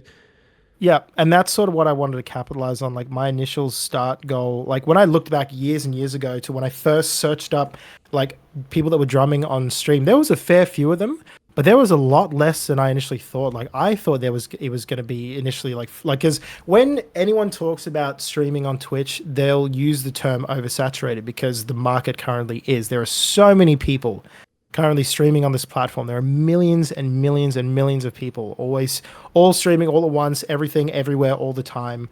Like I initially thought by that extension, that people playing music was going to be more of the thing. It is definitely like the one thing I know that's fairly prominent with musicians is people who sing, people who play keyboard, people who DJ. Those are very strong contenders on the music scene. But drumming, because of how expensive it is straight off the bat, how intricate it is to actually set up a kit and start playing. There's not a lot of them. So I definitely wanted to try and be someone who has, I wanted to create like a comfortable environment where people can come in, request whatever song you want, as long as if we're doing a specific category, like the category that I've got coming up this week is 80s only, but anyone can jump on that. The vast majority of people love music from the 80s. Like, and even if you don't, you'll surely vast know collection. Yeah. I think that's what makes it unique for you. I haven't, to be fair, I'm not that heavy into the music scene on Twitch, so I wouldn't know. Sure. But I think it's very unique having not just you play, but you get recommendations. Yeah. Because that gives that interactivity that Twitch is, that's why it's popular. That's why streaming is popular in general. It's that you interact with the content creator directly. There's that barrier of YouTube where, this is in the past, is gone. Like, this is happening now. I'm talking to this guy now. I'm influencing the stream now.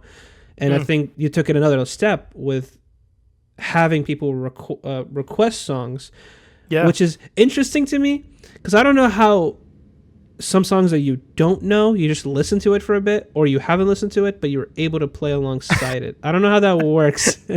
Yeah, it is. I get that question a lot because a lot of people are just like, "Did you know this song beforehand?" And every time I'm about to play a song that I've never heard before, I preface it at the start. I'm like, I do not know how this song goes. If I make any mistakes, if I up, sorry. I'm really trying to just understand this song as it's played.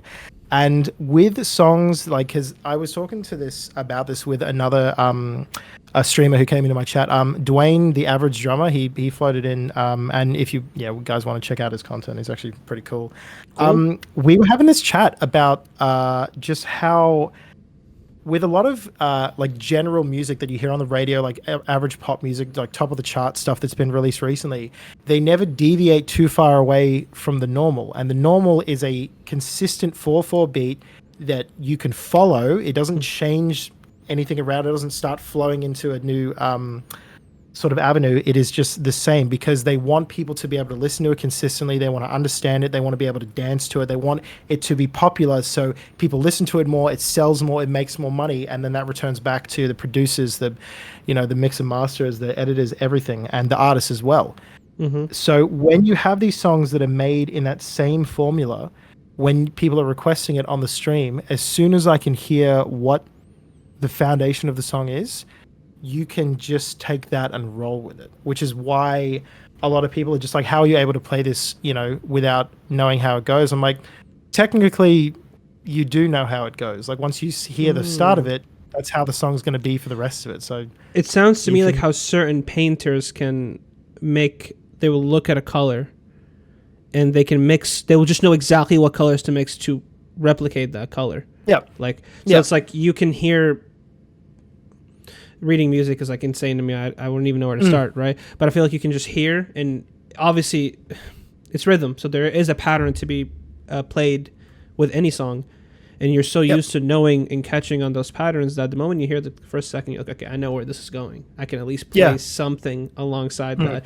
I think where it gets complicated is that if you decide to change it up yourself, and instead of playing the rhythm, you're like, okay, let me go play the other parts of the song, and then, how can you predict the future? That's impossible, right? Yeah, it's interesting. That's really interesting to me. That's pretty cool. Yeah, it's a lot of very like educated guesses, especially when it comes to songs like that you've never listened to before. You pray to God that it doesn't deviate too far away from the norm, and that it sticks to its same formula, and you just sort of stick with it.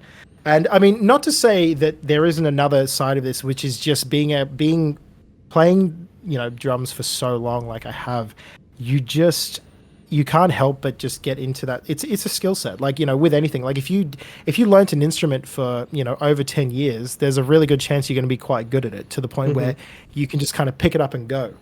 And for me, drumming was always just that kind of I always just could just sort of get stuck into it. It never, like, I don't know, I think it's just because of the way that I understood how the instrument was played, and like how songs adapt, and how most songs sound or start out or move through. And I don't know, like it's a combination of just knowing how the formula works, and manipulating that formula to your own standard, but also the countless years that you've played songs. Like you get to a point where if it's a very popular pop song, you're going to know how it exactly goes. where it's going. Yeah.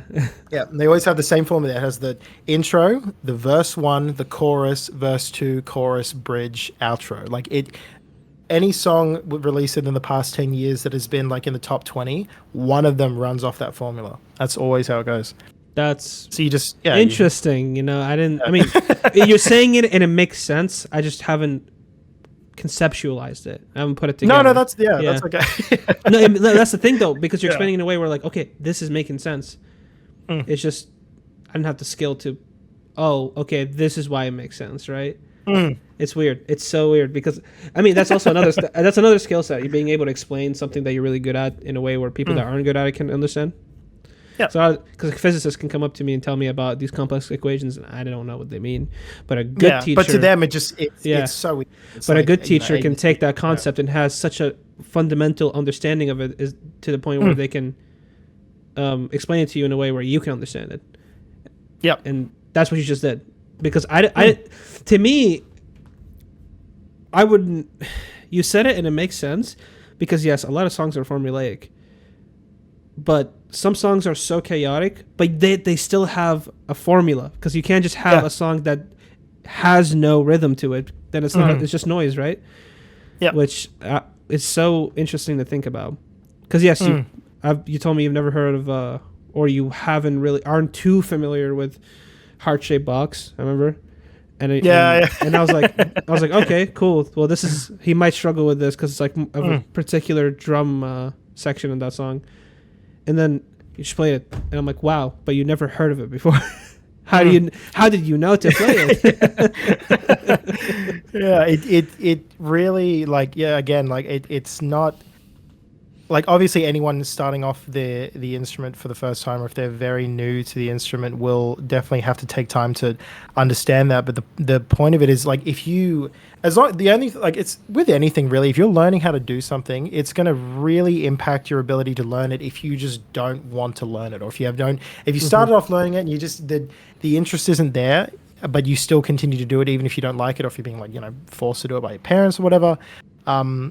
You're not going to pick up on these things and really adapt them in your own sense. Like, when I started drumming, I immediately, like, I don't know, it was the first thing I ever started doing where straight off the bat I felt like I already had, like, a really good, like, understanding or a good grasp on it, and that was the drive that I needed, especially, with obviously all the support from my friends and my family to continue to do it.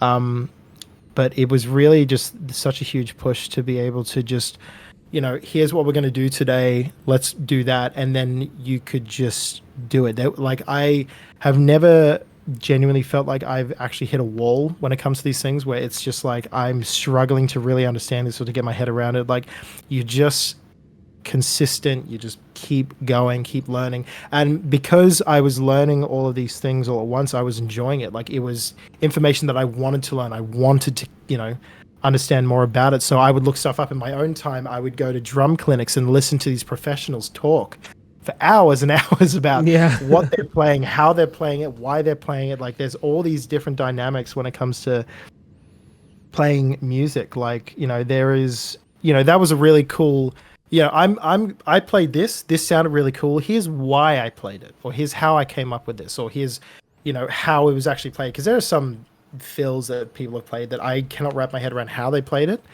but then they will break it down into each step by step and sort of, like, give you, like, a better understanding of why and how to apply that in your own setting. And it just so much. It's a world. I mean, it's a world. Yeah, it's a world, and that goes with any interest, really. I mean, as simple as I mean, I guess this isn't really simple, but I built my own computer, right? And I wanted to start building my own keyboard because it's a whole different world that I got introduced to recently.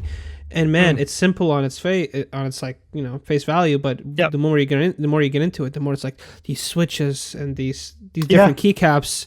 It's in any medium can get as complex as you want it to be. Like, my whole thing is the reason why I started content creation in general, not limited to Twitch or YouTube, is that I hope to independently be able to filmmake someday. Be able to independently write and direct film. My own film. I guess that goes in line with producing, since it's going to be independent. Because I want to cut the studio out of the equation to have that freedom to create. Without, like, having a lot of restrictions, with every organization, there's politics. There's going to be politics involved with working with a studio. Some things you just can't do. So yes, with film, it can be very simple at its face value, right? And then the more you get into it, the more it's like, man, even I still get overwhelmed sometimes with learning about behind the scenes of certain movies, new and old, mostly old. So there's a lot went on with old movies behind the scenes. Like, there was a lot of moving parts, but no, it's interesting how you talk to people who are really obsessed with a specific thing. Yep. And you learn that you really don't know much about life. Because I know drumming. I know what it sounds like, and I know what to expect when someone says, I'm going to play the drums. And then I talk to somebody who plays the drums more in depth, and I realized I don't know what it is to really play the drums. Right? There's so much more to it. It's weird. That's it's really so humbling, true, and it's yeah. really nice when you talk to somebody about something that you are familiar with in more detail, and you realize, wow, there's so much I don't know. It's Yeah. great, and I think more people should do that. Yeah, no, it's very good, especially like even if it's not a topic that you're genuinely like, really too keen on.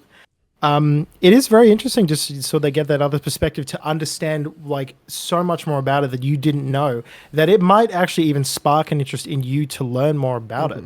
Like, initially, like when I was just before talking about like how like the whole concept of cyberpunk, not as a game, but as a like a subject, that whole runs so much deeper than I could have possibly imagined. Oh And yeah. having the people in my chat, specifically that one chatter that I was talking about, as well as a few others, like really like delve deeper into it. They, spoke about like the deeper meanings behind the factions in the cyberpunk games, what they stand for, what they represent, how it is like a scary sort of look into the possible future that humanity is going down towards. Like it is really like quite eye-opening, and how like cyberpunk as a whole, like even before the game, like cyberpunk as a genre has been running for years now. Is that what caught your And interest about the game? Because I remember from early in the conversation, yeah, that game had a rough release, and then it did. that Yeah. viewer's passion brought you back into it. Is that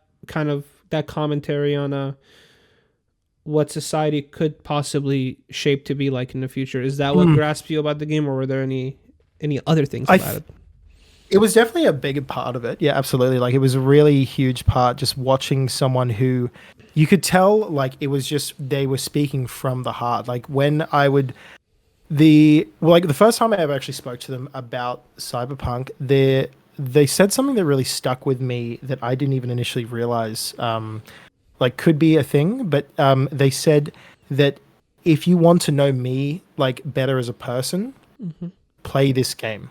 Like I have never in my entire life heard someone ever say that to me. It's just like this game means so much to me that to get to know me better, play this game. Like that to me was huge. I was just like, this means so much to this person that like they were willing to like stand by that pretty much to the end. And a lot of the streams that they started doing, because they were umming and ahhing about starting to stream themselves, but with help from myself and a few other members in the community, we pushed them to start streaming not even just cyberpunk but just games generally. And when they started doing their cyberpunk stream, they would go on like just rants and these really in-depth conversations about the deeper meaning behind the genres of cyberpunk, the sub-genres behind it.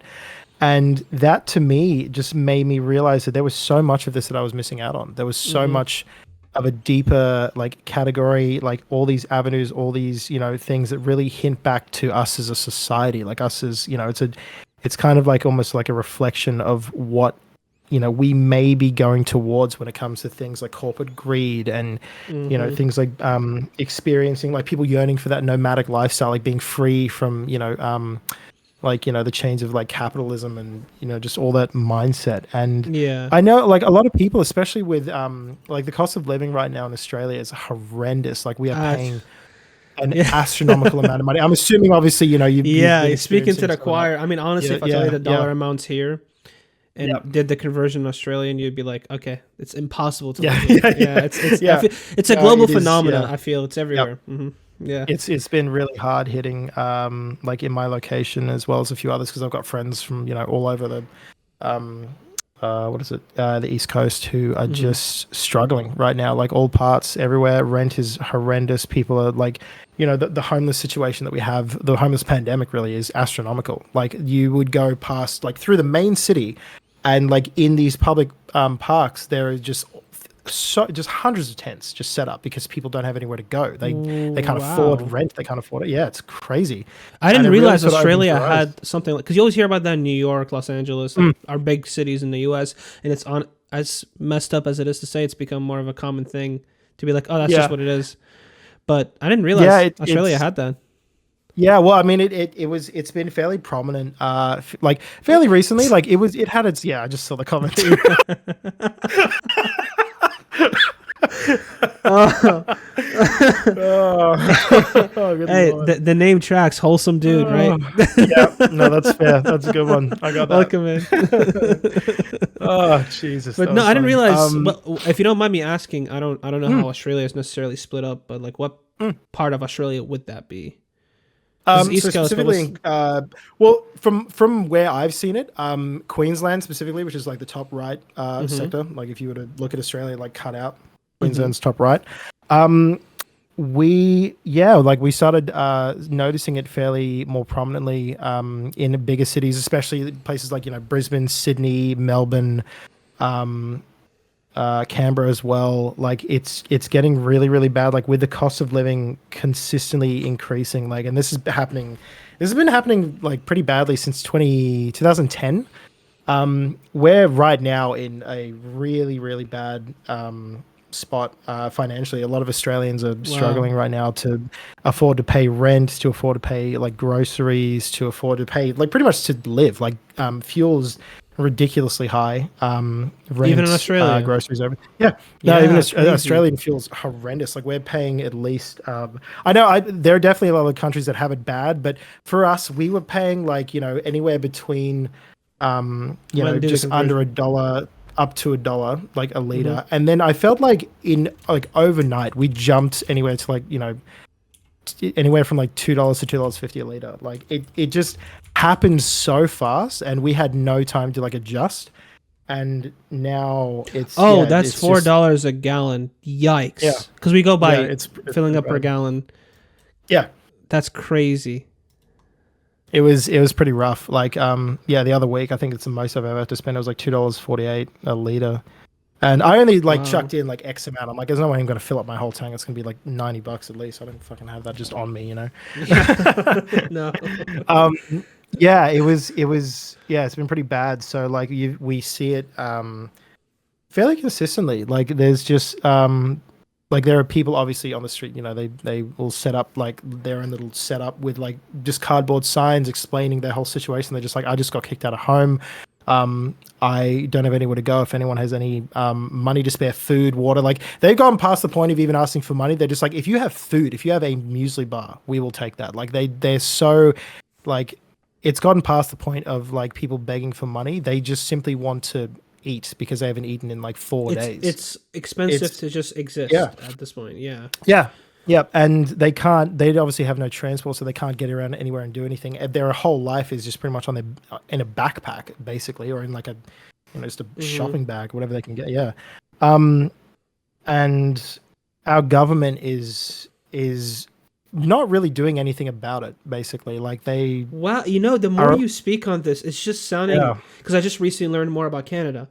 Mm, What's going on in them? It sounds like yep. everyone, beat for beat, is having the exact same issues in their Mm, countries. It's too expensive to yep. live.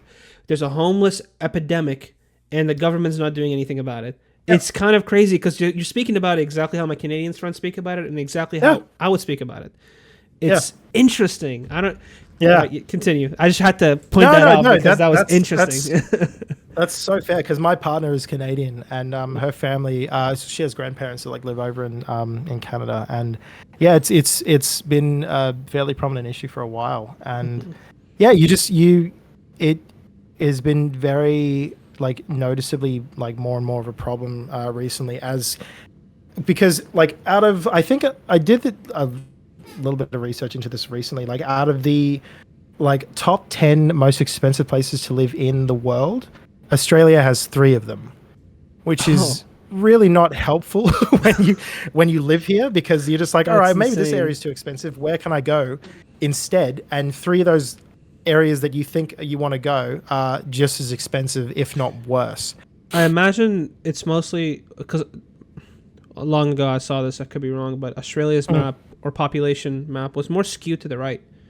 Yeah, And I yeah, didn't no, we're realize this definitely about more. Yeah. Australia was Mm. such, and this is fairly a recent thing for me to Mm. have a realization. Australia is more of a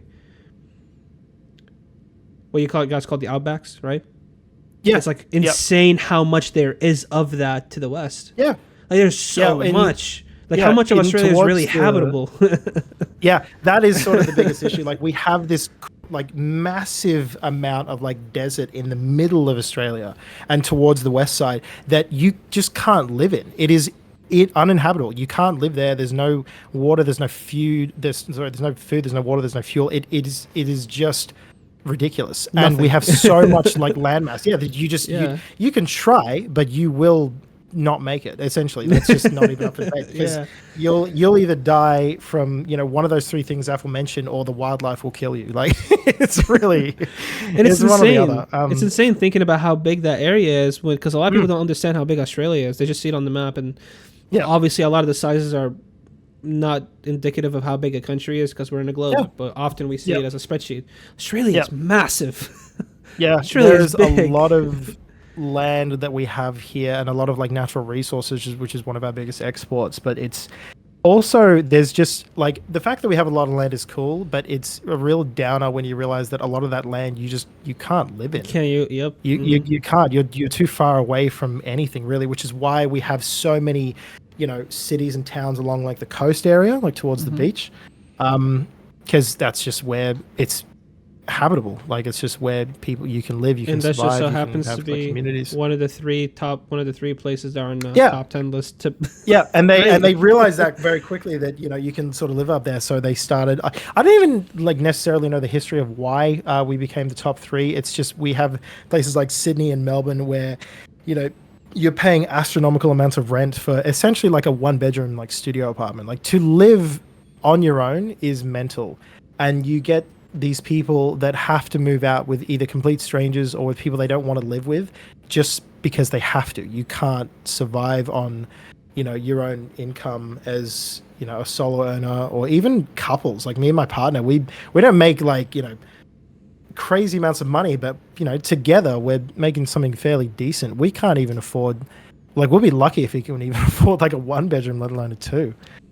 And, interesting. And even then, it's like per week rent is going to continue to increase as well. There's been no signs showing of this slowing down. So Australia as a whole just has to pretty much deal with it until some form of government decides to step in and maybe puts like a mandate or like some sort of restriction, not allowing or maybe allowing like Australian homeowners to only own like 2 or 3 properties at a time, because you get these homeowners that are sitting on like 20 or 30 investment properties that are just living off the income of that. They keep increasing the money. The quality of living at these properties are awful. Like you report a problem at the property. Like let's say there's if you have a leak or there's something wrong with the property. Okay. You take forever to get a response, and when you do, they will blame it on you and take it out of the bond that you paid. Is that like the deposit? Fix it. Yeah, the deposit basically, like on a rental. Like it's really like there are so many like stories about like homeowners or just even renters getting mistreated by landowners and like rental property. It's really bad. The whole situation is horrendous. Like even if you managed to get your own rental spot, you got to pray to God that the homeowner is not a dick, like they actually, care about you enough as a person to, if you report an issue, to do something about it, because they could very easily just fob you off to the next person. It's an insane thing to me. I mean, maybe that's why that person that you're talking about really defines themselves with cyberpunk. It's interesting because a lot of people, because you just mentioned as well that the government isn't really doing much. Kind of like, we don't know what to do. The economy is just bad. Yeah, it's interesting because I read this book called the Dictator's Handbook, right? And also I was made familiar by this book by the same YouTuber, CGP. And there's something really interesting in that book. The difference between, it's like rules for rulers is the video. And it's really interesting. So a lot of people have this idea that democracies in general, which is the places that we're fortunate enough to live in here in the US and Australia, they function because the leaders are generally better people than someone who is going to be a dictator.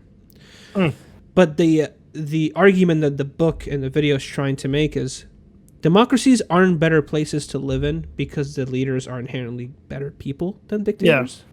It's just that your interests just so happen to align with theirs. That's why they're democracies, because you share the same wants and needs. And that's, I thought about it. I was like, yeah, they're not not any better. They're not. Yeah. It's just the acquisition of power happens to be different. So yes, it does make sense when you're like, why aren't I getting the things I need? Why is it so expensive to live? There's no incentive to make it better. Yeah. And when there is an incentive, that's when things start getting better. Yeah. And that's kind of the sad part about all of it. Well, the current like rental crisis that we're living in is like so many people have been screaming out to the government to put just something in place to make it so people aren't holding on to, because with the amount of people that we have, like our homeless population is getting fairly like increasingly high. There are a lot of homes that don't have anyone living in them. Like the ratio it's weird, because you think like if we have all these homes that with no one living in them, why aren't we trying to capitalize on giving homeless people homes again? Like why can't, like that should be a basic human like right. Yeah. Like you should have a right to live in a house, like or just just something as some sort of 4 shelter walls outside and of a ceiling, tent in you a know? park. Yeah. You know, just basic function needs, like you need like a bathroom, a toilet, just somewhere where you can, you know, just exist.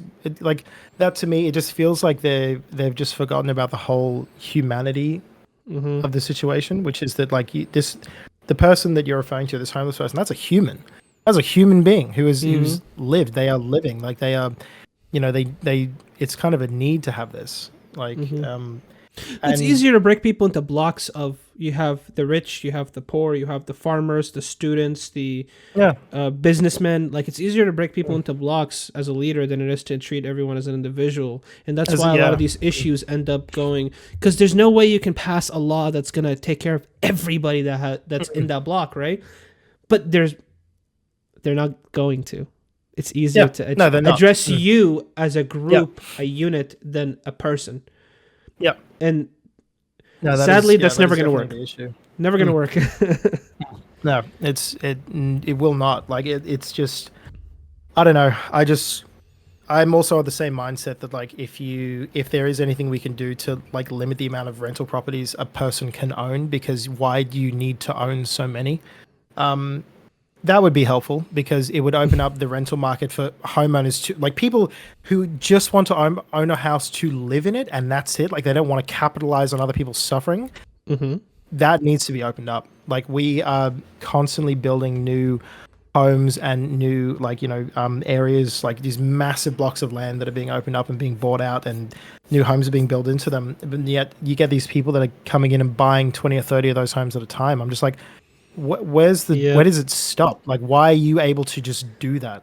Think of how backwards this is. We're in the only period in human history where we have a housing crisis spawned from too many houses being bought, but no one living in them.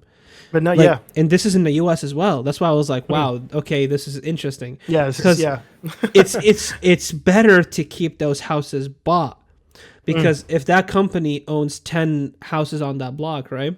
It's better than loaning them out, because then the bank is going to give me the money, and then the bank the bank would love it if the company just gave them the money and you were out of the equation, because I don't have to loan you anything. Yeah. It's so insane. It's become better to have empty houses for business than it is to have people living in them. It's so backwards. And we have such a massive housing crisis, and yet too many houses to go around. Like, there's some statistics going in the U.S. as far as to say that every U.S. family can live in a house and will still have enough to spare for the next generation.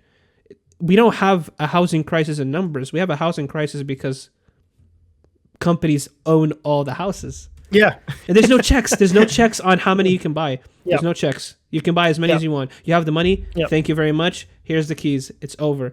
It's so interesting. It's so backwards. I feel like that's just a crime against nature. Like to have so many houses and not have anyone living in them. It's so weird. Like it's and there are a few people that I like specifically follow on TikTok who are like They just are like me. Like there's this one dude I follow who's like, you know, 25 years old. He's just a God, I don't even know. He works in like Department of Transport or some shit, and he's just a fucking regular Joe. And he will go around and like actively talk about these places that are either going up for rent or that have been just completely abandoned properties with no one living in them. And he'll let people know. He'll be like, "Hey, if you live in this area, this house is abandoned. Come and live in it." Like he will, Wow. like whether like he's been called out several times. Like he's been arrested like I think twice. He's been brought onto a lot of the political talk shows here in Australia, just to people, because people would be like, "Why are you doing this?" He's like, "Because there's a housing crisis and people are homeless and they deserve to have a house to live in. So I'm letting them know where they can come and stay." Yeah, I mean, you're not doing anything with it. Yeah. Yeah, he's just like, whether they do it or not is entirely on them. I'm just letting the world know, or at least letting the public know, of houses that are abandoned for some reason and no one's doing anything with them. Yeah, exactly. Yeah. It's backwards. All my news for Australia has been coming from one place. I think you might know this person because he was really making the rounds on popularity last year. He's a journalist, Australian journalist, strictly talks about Australian issues. Let me look him up. I think his name. I'm not gonna butcher his name. I'm gonna look it up. No, that's okay. Let's see. I think you might have heard of him. He's the Aussie YouTuber who's journalist, who covers like corruption within a certain part of the government. Is it Jordan Shanks? Friendly I think Geordies? So. Yes, I think so. Yeah. Let me look up Friendly Geordies. Yeah, I'm very familiar with him. Yes, his name is. I've been keeping up with him a lot as of recently, and wow, I'm learning a lot about Australia. I don't know how much of it is true, but the guy is. He's like one of those old school journalists you would hear about in movies and stuff, where like they get a hitman assassination attempts after them. Yeah, and they're just continuing making videos. It's so badass, but I can't help but like be scared for the guy's health. I didn't realize there was so much organized crime, and we don't really hear about Australia here in the States, right? We don't have an outlet to hear about you guys that much, but I was like, wow, you guys have a lot more going on than I thought you did. It's kind of interesting. Yeah, it's really interesting. The crazy things happened to him last year specifically. His film editor was like swatted basically. Like the Australian Police Department raided his house and arrested him for like apparently there was like it was like subject of terrorism or some shit. Like it was some ludicrous allegation. No one could, like, as soon as they realized that they were in the wrong, they let him go, obviously. And then Friendly Geordie's house got firebombed by a bikie gang. That was huge. Like, he was just like, this is mental. Like, thank God no one was home, but I don't know what would have happened, like, if I was home and someone, like, if anything happened to me or like. And it wasn't to scare him; it was to kill him. Yeah. He just got lucky because he wasn't home that day. That's what's insane to me. That's when us as a YouTube community got more into Friendly Geordies because we realized how serious the situation really was because it wasn't a threat; they were trying to take him out. Yep. And that's insane. That's so insane to me. And I think that guy getting swatted was probably the first case of a streamer getting swatted that wasn't a viewer making a prank call to the police department. That was a swatting by the police just cause. Insane. No, it was crazy, like, what actually happened to him. And like, he's bounced back fairly decently, but he had to make like an official statement that he put on his channel. Like, he had to make an update on the firebomb. He had to make an official statement. But he didn't stop him. He continued, like, he stopped making content for a few months just to let the scene sort of die down because he obviously had a lot of like legal stuff he had to go over. Then he made a video saying he came back, and then he just kept making his content as per usual. He talked about like the price gouging that's currently going on with our Australian supermarkets and how they're capitalizing essentially on like our suffering, basically. He covered a bunch of stuff, and he hasn't stopped. Like, he's this last video he just released was an hour ago. Like, he's still going. A lot of people would just straight up stop after their house got burnt. Yeah. Right? A lot of people would just stop it right there. Like, that's it. It's over. This isn't worth it. But kudos to him. Yeah. A lot of people wouldn't be able to do it. Yeah. A lot of people wouldn't be able to go that far. Like, I wouldn't go essentially as far to say that I would follow him on every single political standing he's ever had, but he's a very, very strong advocate for providing political information to people like me, because I'm not a very political person. I don't delve into politics as hard as he does, but he provides political updates in a engaging and sort of like funny comedic kind of way, which makes me understand it easier. And a lot of people in my generation, or like just people around my age, just enjoy that content being fed to them in that way. So they don't have to look into like all the like the political jargon and like all these like stress words and not understanding like exactly what they mean. He just makes a joke about it and then just kind of gets on with it, and I really like that content in that sense. No, he's good. He's good. Yeah, but that's cool. Interesting. Yeah, I've learned a lot about like not necessarily this too. Australia's different political parties, Australia's different grievances, what they care about versus what we care about. Like, the one interesting thing I learned from him that's actually kind of funny to me is we think of kangaroos as like a thing that's so rare, but like in Australia, apparently, in America we have a deer problem, right? We always have deer, like watch out for deer signs all over the place, and specifically where I'm from, Ohio, so it's Midwest, a lot of woods. So it's easy to accidentally run over a deer and either wreck your car or get hurt yourself. And then I realized, take that same concept, apply it to Australia, switch the animal to kangaroos. I'm like, I just sat there like, so wait, I could just be driving and they're just there, like deer. Well, that's insane. Not only could they be there, I've seen some kangaroos like keep up with cars in terms of speed. They fucking go. They move damn quick. Oh my god! And that fast, huh? because of like the way that kangaroos are built, I have seen kangaroos take on like cars will hit these guys like 60, 70 k's an hour. And the kangaroo will just get up and hop away like it's no big deal. The car, like the front shield is smashed. The driver's probably got some severe injuries, and this kangaroo will just get up and hop off. Like, they are built different. I cannot wrap my head around how kangaroos are so durable. They are just insane. Like, they look terrifying. The fact that they're just that common, I'm just imagining my life with deer in Ohio, and I'm replacing it with kangaroos, and I'm like, that's terrifying. Because they're just deer that can stand up on two legs that you gave a bunch of testosterone to. Like, you just gave them a bunch of steroids. Because their main, the way that they move is through their back legs. So their back legs are just ripped. Like, they are just so much muscle on them. Yeah. Because they have to launch themselves forward. And the thing about because I've seen kangaroo attacks before. They're not like that common, but kangaroos are very it's not. I don't know if they're like exactly territorial, but they'll stand their ground if you try and piss them off too much. That's the big difference, because deer here are just scared. They will never approach you. They will never attack you. Yeah, on a very rare occasions they will. I've seen kangaroos because obviously if you're out in the bush, like I've seen this footage of this guy whose dog started to bark at a kangaroo that was coming too close to the property. The kangaroo started to come towards the dog, and the owner saw that. He thought the kangaroo was going to attack the dog, so he came up and squared up to the kangaroo and punched it in the face. It was one of the wildest things I've ever seen. I think I've seen it. The kangaroo just stands there like, did you just hit me, bro? Yeah, no, he just squared up, actually knocked him in the face, and the kangaroo just kind of just froze. He didn't know what to do, which is fair. I can't imagine the kangaroo's ever been punched in the face before. Yeah. But the kangaroos are they're pretty deadly, honestly, because if you get too close to them, if they come up and try to kick you with their back legs, they have claws and attached to their legs. So if they dig into your skin and tear down, that's going to cause some serious damage. Yeah, I heard they have them on their hands as well. Yeah, hands as well. If they kick you, it's mainly on the feet that you got to be worried about, because they'll just kind of their hands are just little little wriggly things. They don't really do anything.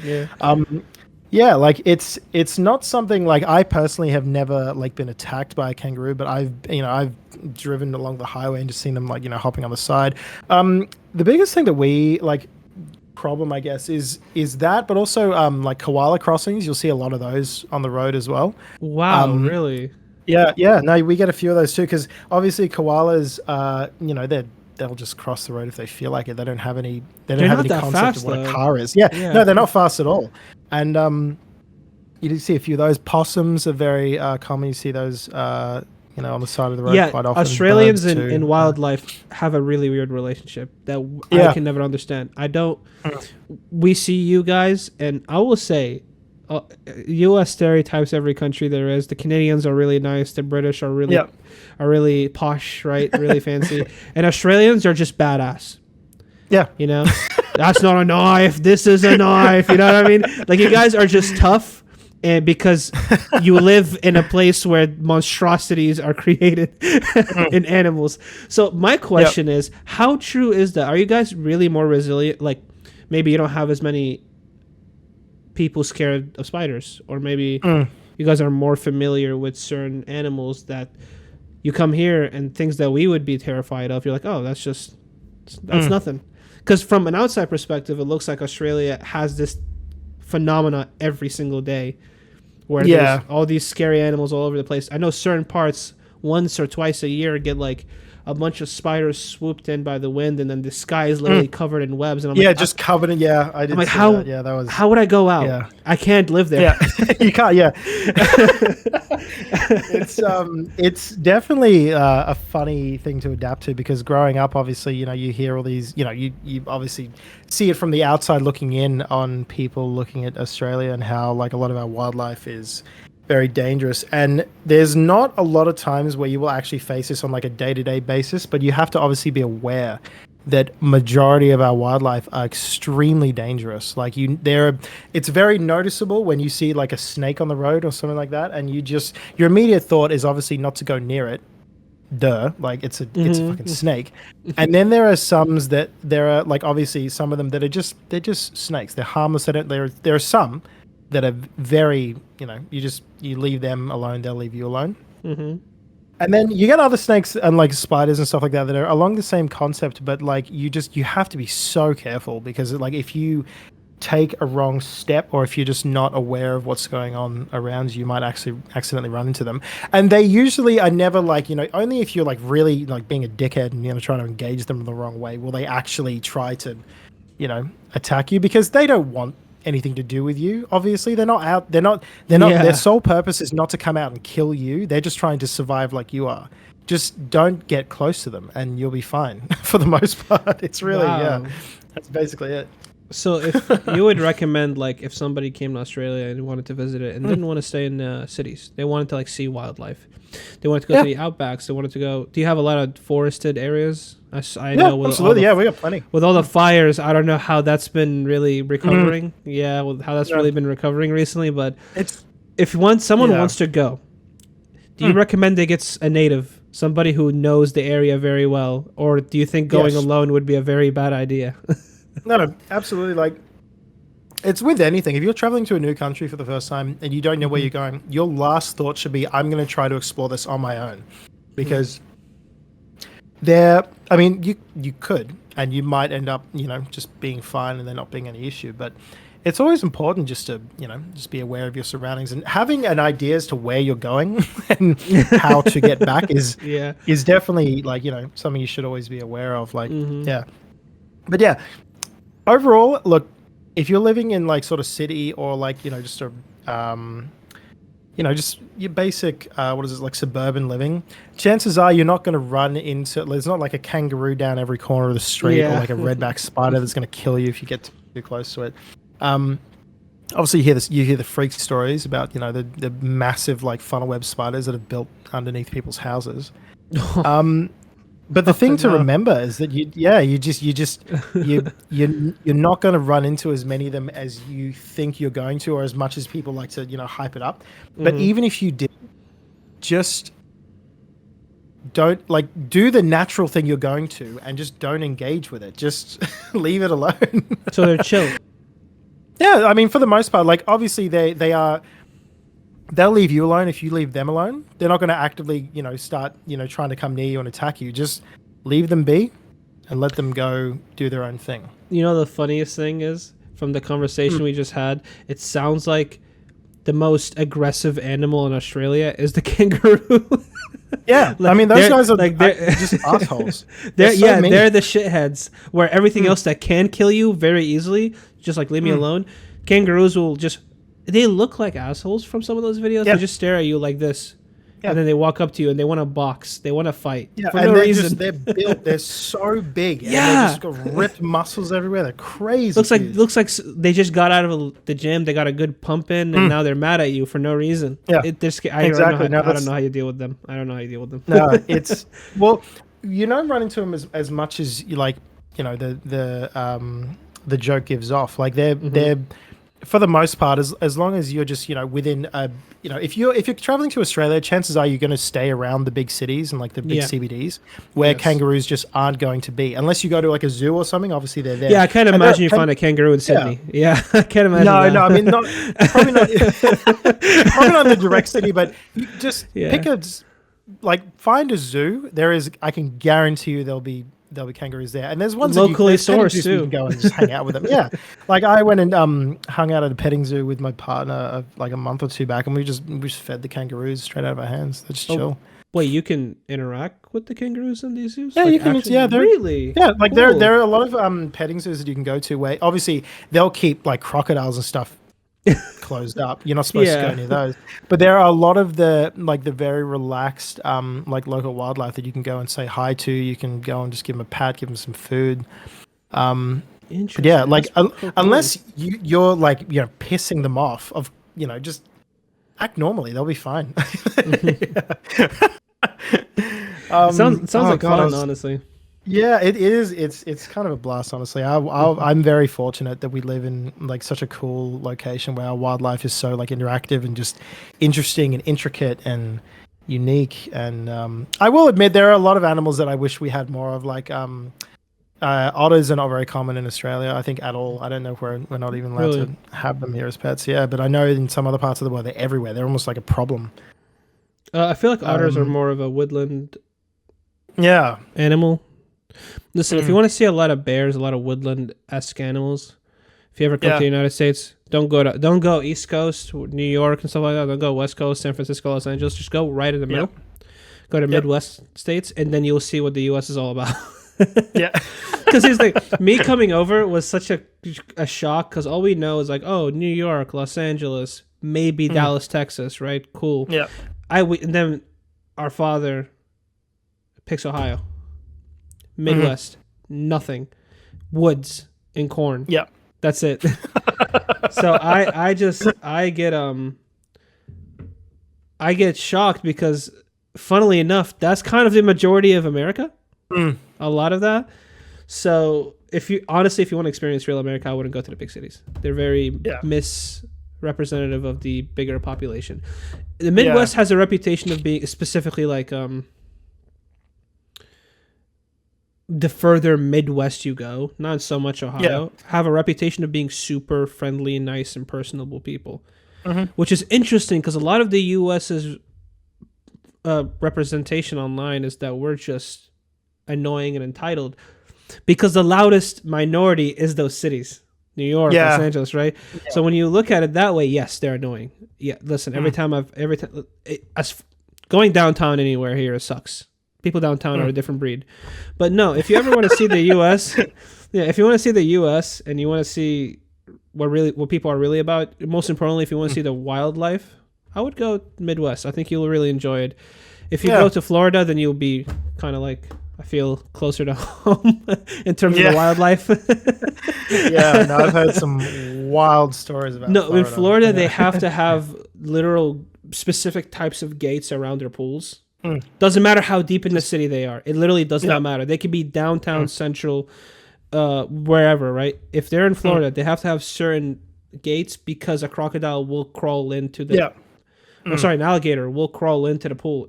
I can't imagine. It's insane. They have a problem. And I can't. They have a problem. Actually, no, you just reminded me of this. Far out. The same petting zoo that I was talking about just before. So, like, with a lot of the wildlife that we get, some pretty, like, deadly ones. I have never in my life seen a cassowary in real life before. But I've experienced them in Far Cry 3. I think they're an animal that you could find because the island was set like somewhere near like New Zealand or like some Pacific island. I think so. That actually makes sense considering the culture and like kind of how they took Yeah, like the the game. wildlife and like and all that stuff. Yeah, like it was Yeah, like I think it I was think it's I think it was a fake island somewhere yeah, it was in definitely not a real island, but yeah, yeah, it was it was somewhere somewhere near New up there. Zealand. Yeah, yeah, yeah. Yeah, and like you see, you'd have to like fight cassowaries in the game because cat like I thought for the longest time like we have emus and they're fairly Oh, sizable. I heard Cass, they're assholes too. yeah, they are. They can be. They definitely can be. They're little shits, honestly. I mean, we lost a war to them, so there's That's that. you know Yeah, what? I've yeah. heard about that. I thought it was a joke, Mm. and then I did No, research. I'm like, we this did is that. real. Yeah, yeah. We lost a real war to real birds. Yeah, That's it was crazy. crazy. Having said that, though, you getting charged by an emu, you don't know how to react because that's never happened to you before in your whole life up until this moment right here. You think your natural instinct when you're in a war with something that is coming at you like an enemy is to shoot it, but emus are fucking quick. They are so fast. They're deceptively smart. Like and anyway, that's a whole other tangent. Yeah. But the cassowary, if you ever have Yeah. the chance to see one in real life, they are one of the most terrifying creatures I've ever seen. They are so like all this cassowary did was it was like alone in its own cage, which I would Hmm. assume was fair because if they let it out, it would just cause mayhem. It was just pacing up and down. It just would not. All it did was just pace up and down and stare at me, and I felt true fear in that moment right there. Like if you've ever like I Whoa. didn't realize how fucking huge they were. They're massive creatures. Like they're Like, did he look at you with an intent God. of like, I don't like you? Yeah, like yeah, he's just immediately like, if you come near me, I'm going to kill you. I'm like, yeah, I respect that. Absolutely. I respect that. Like Yeah. I'm out. You stay there in your little cage, and I'm gonna go away from you forever. Thanks. Jeez. Yeah. God, no, no, no, Oh, no, no. yeah. Listen, hey, listen. But If he was, that's the Australian wildlife that we have. yeah, if he was an Australian and Which scared of an animal like that, then I have no chance. I'm sorry, I have no chance. yeah, no, that's fair because that was the segue that we had from before when we were talking about like the rental crisis and Oh yeah, before wait, that this cyberpunk and talk then went places. This talk this talk went places. Trust. If you yeah, look at the different topics we've talked about, there's no theme. yeah. No, it just you find a topic that segues from one to Mhm. another, and then Mhm. you just keep going down that. But to Yes. answer your original question, the reason why, like, what my goal for streaming is to just like I want to see what I can do with this foundation that I've built because right now I feel like I have a good foundation. It's strong, it's consistent. There are people there. I want to see how far I can take it. I want to see the interesting people that I can meet. My goal recently has been trying to network a bit more. So I've been going to things like PAX. I don't know if you have that or if it's Kind of something outside of like Australia. no, we have It's like a convention just for yeah. streaming. Yeah. It, well, the big one, TwitchCon, right? Yeah, it's similar to Yeah. that, but it's like an Australian version, basically. We have some we, I, similar stuff. I don't think they're as yeah, big though. yeah. I think we actually have a TwitchCon here, but I know it's definitely more prominent in the States than it is in Australia. Yeah, yeah. But yeah, PAX specifically, because I went there last year for the first time, and I've never had more fun at a con. Like it is like just a jam-packed weekend full of like content creators, things that you can buy, things that you can. There are like fighting game tourneys. There are like all these major Good like, networking. Australian. Mhm. Yeah, fantastic place to network. Good place to meet people. Good place to just have a chat. Like a lot of the really big Australian streamers will come there and just like be a part of the crowd. Like you can just randomly run into these people, which is insane to me. And just like all these comedians, all these like pop-up artists, these creators, it's just the vibe was so much fun. And I got a chance to meet some of these people that have been in my chat and in the streaming community like in real life. I got a chance to actually have a chat with them, have a talk, have food, like just share these crazy conversations. Like it was really, really cool. And because it's set in Melbourne in and of itself is a really nice place to go to visit if you just want to, just have a nice weekend away. And me and my partner did just that. Like during the day, we were obviously at the convention, and then when the convention closed for the evenings, we would go out and have these amazing meals and go out to these, these really nice places. And yeah, it was just really cool. And If any of you need a the tour thing, guide, yeah, he's the man. Honestly, if you want an Australian tour guide, for your next Oh. holiday, right here. Yeah. Hit me up. But yeah, no, the thing I want to try and capitalize a bit more on is just eventually getting to a point where I can actually do some like really decent like collaborative work with some other like Australian like content creators and musicians and stuff like that. I'd really like to just see how far I can take this and see if there's something more to this, because like the thought of, like I originally said about like streaming as a like a job, like a profession, it's definitely not completely out of my mind altogether. I would like to see what I can do with this. But at its current junction, I just want to focus on what I have, which is like, from where I've come to what I am now in the past 6 years has been like insane, and I've like pretty much enjoyed every single second of it.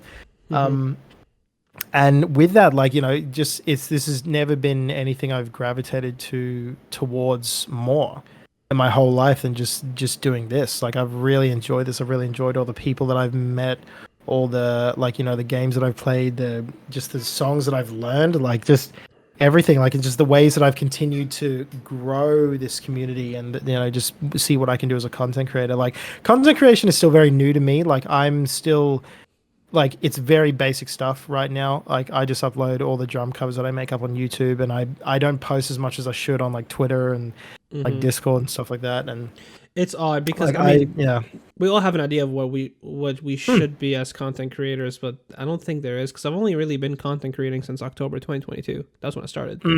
Yeah. And I don't post on Twitter. I have a Twitter account. I don't post on there. I want to post more on YouTube, which is why Talk with Lee is happening. I've been wanting to do it for a while. I just haven't really figured out how to go about it, and I haven't figured out a good guest. And then, there you go. No, cheers. First of all, I just want to say I appreciate being the of first course, one. Really. Thank I'm you. keen It's to my see, pleasure. It is my pleasure, honestly, Sure, more than anything. But no, like, I feel like there's no formula, really.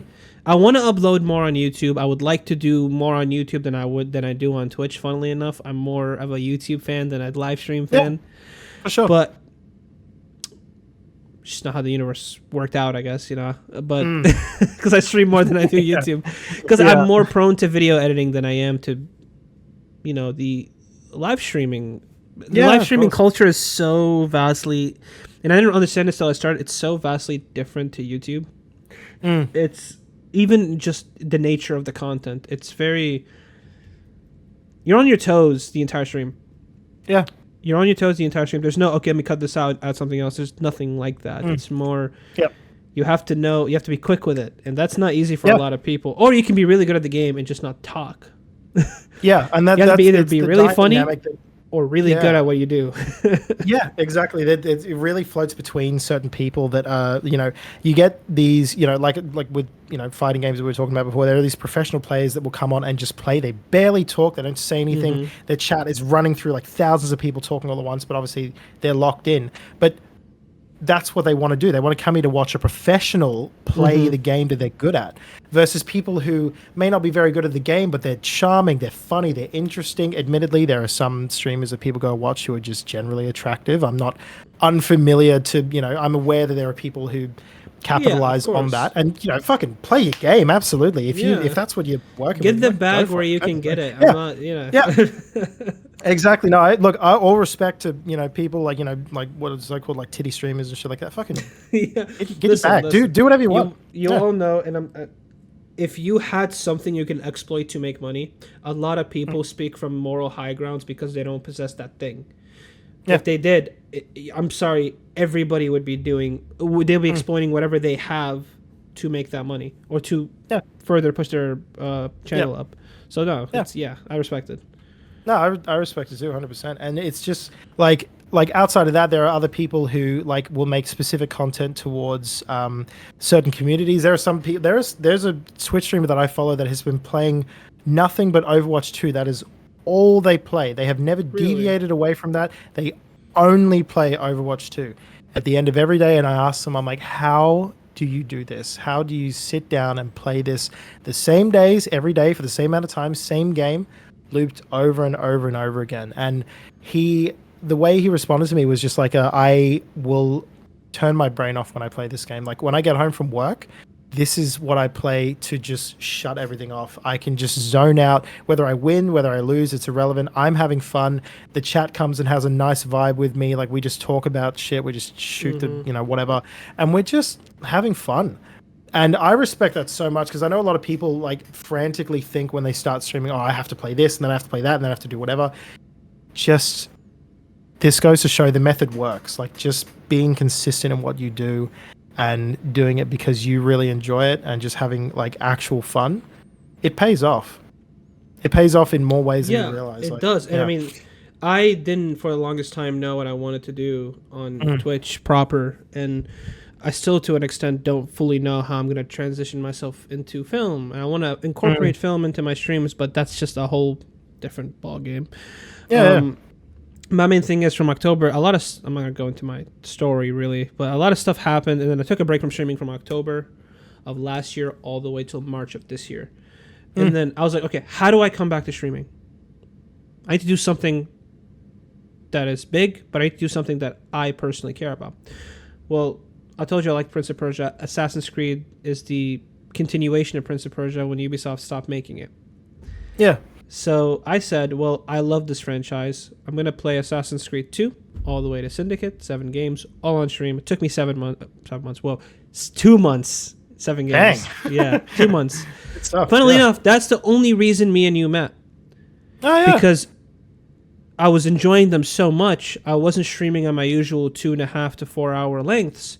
I was pulling 12-hour and 9-hour streams, which I've never done before. Jesus. Never done before. So one night it was 4 a.m. and I was like, oh, I stayed up too late. That's when you start streaming because of the time zone difference. That's what, and that's the day I rated you. If you remember, you were playing Yakuza 0, I think, or Like a Dragon.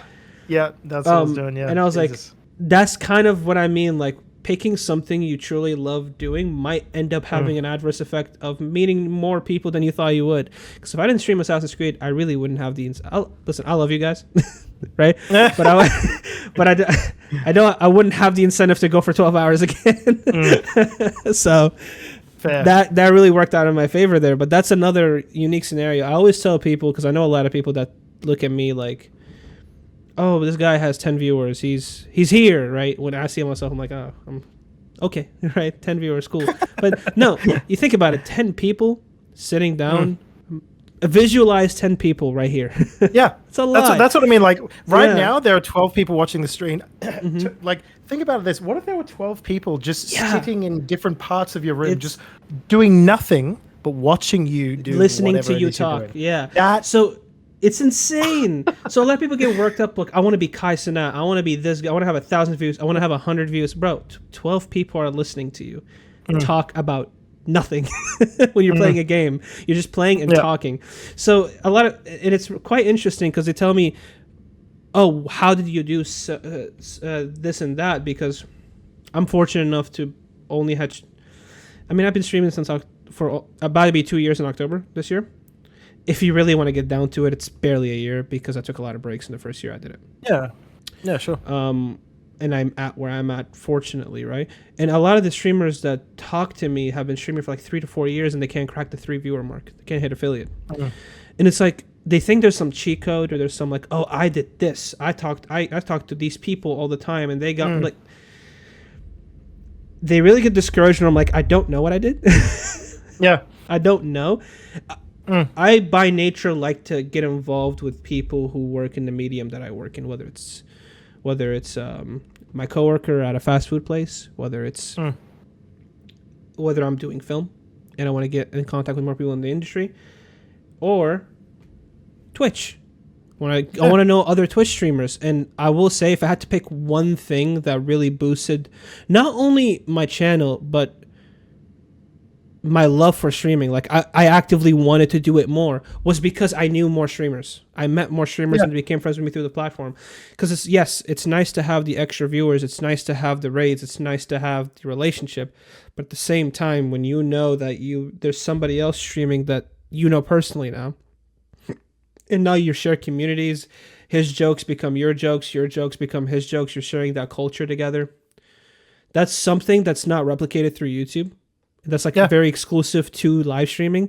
And that really pushed me to not only grow as a creator, but continue wanting to create more and having more of an incentive to sit down and stream for longer, stream more, be more consistent.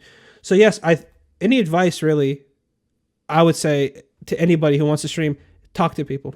I know it's not easy for everybody. Talking is hard. Humaning is really hard. Being a social person is very discouraged today because there's a lot of avenues to not be social.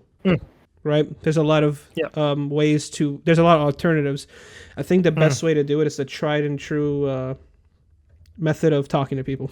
That's it. Yeah.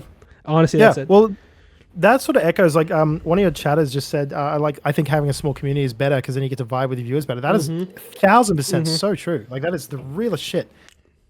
I want to grow. Don't get me wrong, but I'm scared of the day where if I grow to a certain point, I can't recognize the names anymore.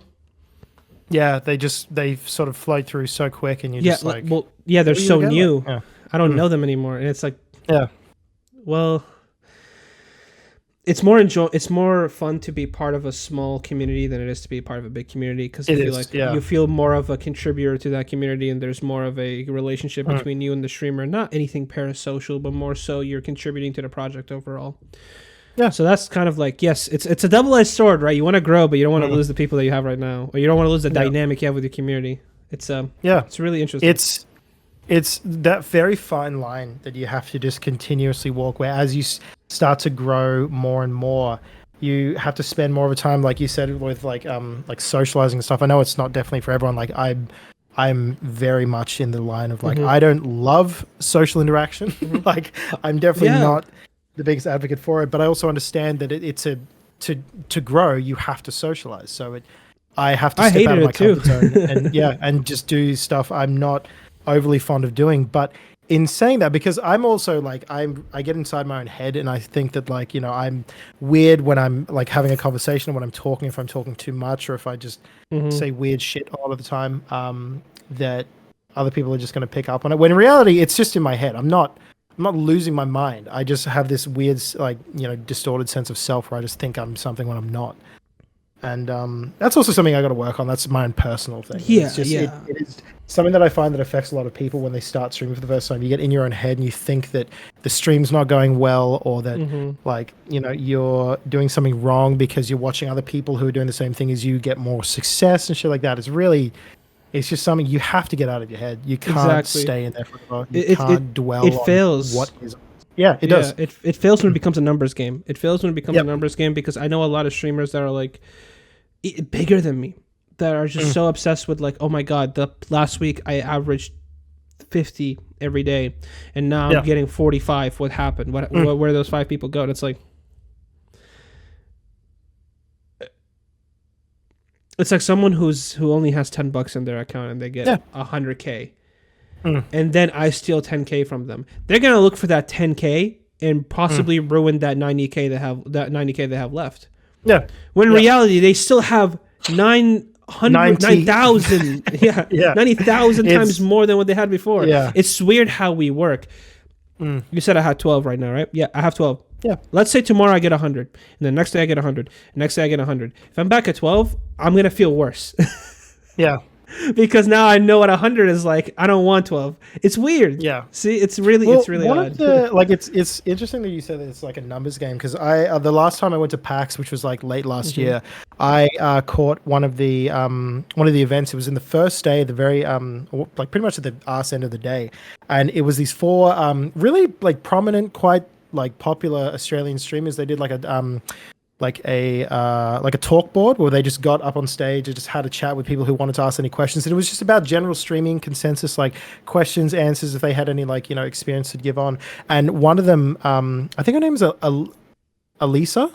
I'll have to look her up. I can't exactly remember the name itself, but she gave me, I think, one of the best not responses, but just one of the best what is it, like ideas, or just like that, something that I feel like a lot of people should do more of, which they don't, because when you start off the stream, if you're using Streamlabs or you're using like whatever streaming platform that you have, whether it's like OBS, and you have something on screen that shows you how many viewers you have, turn that off. Oh Turn yeah. that off Oh yes. immediately. I hard agree. Yes. 1000%. Like that is something that, because when I started streaming, by default, Streamlabs OBS has the viewer count turned on. Turn that shit off immediately. You do not need to know how many viewers you have. Do not worry about it. It is not worth your mental energy to care about how many people are watching your stream right now. Yes. You change your attitude and the way you approach the stream, and you get nervous when you start seeing a number slowly fall. Also, I do agree with CJ's CJ Prime's thing there, where it's like, yes, a lot of the people are there by association. Like, oh, like for example, I didn't know about Kai until he became like the Kai. Elden Ring. Yeah. Oh yeah, true. Yeah, I didn't know about Kai till he became Kai, right? Became #1 streamer on Twitch. That's when I started watching a little bit of him. I'm not a real viewer. He's just a big thing, and I want to be on board. Yeah. So yes, no, that is absolutely fair. Yeah. So it's like exponential growth, but not really. Not to take anything away, it doesn't feel like they're really there for you. They'll drop like that immediately. So it's interesting. It's really interesting. But no, I agree with turning off your view count. Trust me, it's it is. It's very like the good. best advice I think I've ever got about streaming. Just that she's just like, as she obviously being like fairly prominent, she still works. She has a full-time like day job, but she still streams in the evenings. And she noticed that her mental was getting really bad. Like her mental health was declining pretty rapidly because she noticed she was just staring at her view count like 24/7. Anytime she streamed, after a minute she'd look, stop. After a minute, look back again, check to see how many people have come in, how many people have left, and it was just doing her head in. And she just got to the point where like she could see a decline in her willingness to stream. And her partner at the time, he's like, is there any way for you to turn this off?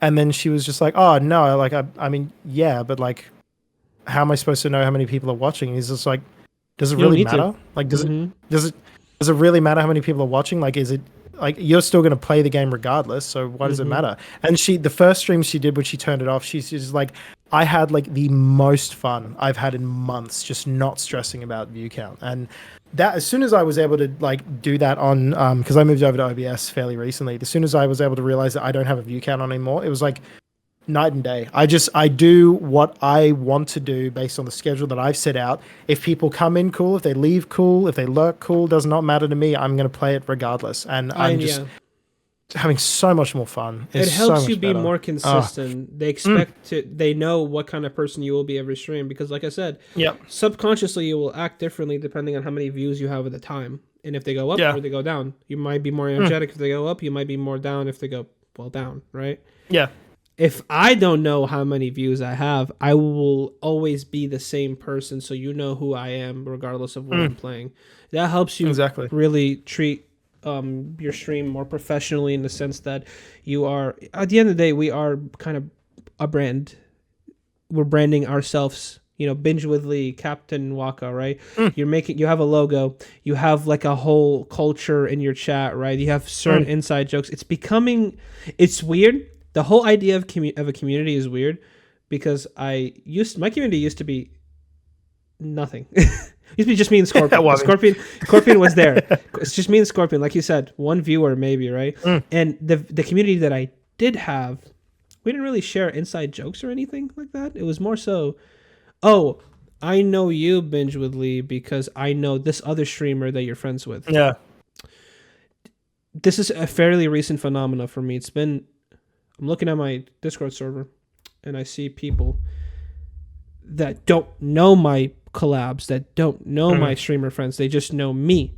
And we have that culture of like, we know we have these inside jokes. And I see them hopping on certain conversations that I'm not a part of, because before it used to be a situation where I'd have to talk in the Discord for the Discord to have any activity. Yeah. Whereas now it's like, oh my, it's such a good feeling, honestly. Yeah, when I wake up in the morning, when you have people that are active in your Discord, and I see like a bunch of messages typed, it really makes my day, because I'm like, I don't have to be there. You guys just like each other. That's fine with me. I friends. Respect that too so much. Yeah, it's really cool, but it's really weird. It's really weird. I've never had anything like that before, so it's really odd. It's really odd. I can't compare it to any other experience, you know. No, it is unique in and of itself. It is crazy how it's just evolved sort of on its own. Like you leave the link out for people to come and join, and then their interactions can affect other people's interactions in it, either a good or bad way, depending on whether they actually like the individual or not. But it's interaction nonetheless, and it allows us, as these people who have like made these communities, to like be able to engage off stream, to be able to engage a bit more on like a personal note, to share common interests, to find out new things that you didn't even realize that were there. Like I found out about games I didn't even know existed through people that just share them in my Discord, and it was just wild to me. Yeah, it's cool. Awesome. It's awesome.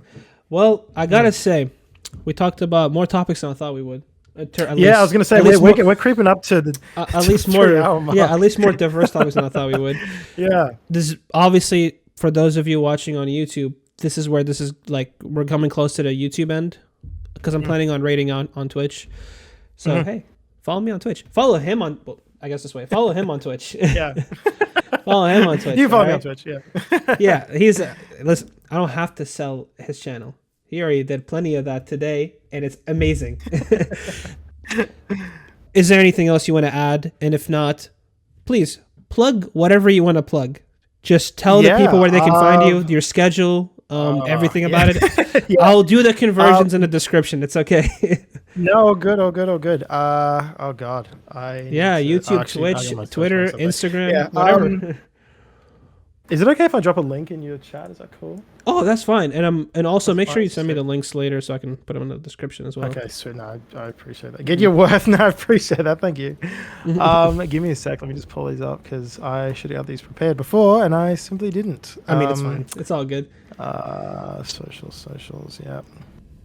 Okay, so first of all, thank you very much for having me. This was great. Of course, really thank you for agreeing to be on, man. Thank you. No, for sure, man. No, this is a blast. I love talking about all this stuff. Like I know, like I'm definitely not the most popular, but I love talking about like this type of like content or just stuff. Yeah, I just like just really talking about things that interest me in general. And this, I thought this would be a great medium, and I picked a great guest because you can talk about a multitude of topics and not just gaming or anime or music, right?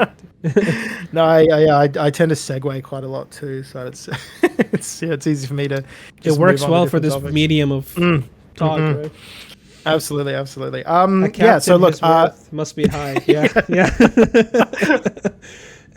Oh, thank you guys. No, seriously, thank you, Chad, as well. You guys are very, very cool. Super easy to talk to. Again, my name's CaptnWakka. I'm a variety game and drum streamer here on Twitch. I play games pretty much throughout the week. Actually, what time is it now? It's almost 3. In 3 hours, I'm playing Elden Ring for the first time. If you guys want to come and see that, you can go check out my channel. I'll post first time? Oh, I'll definitely be there.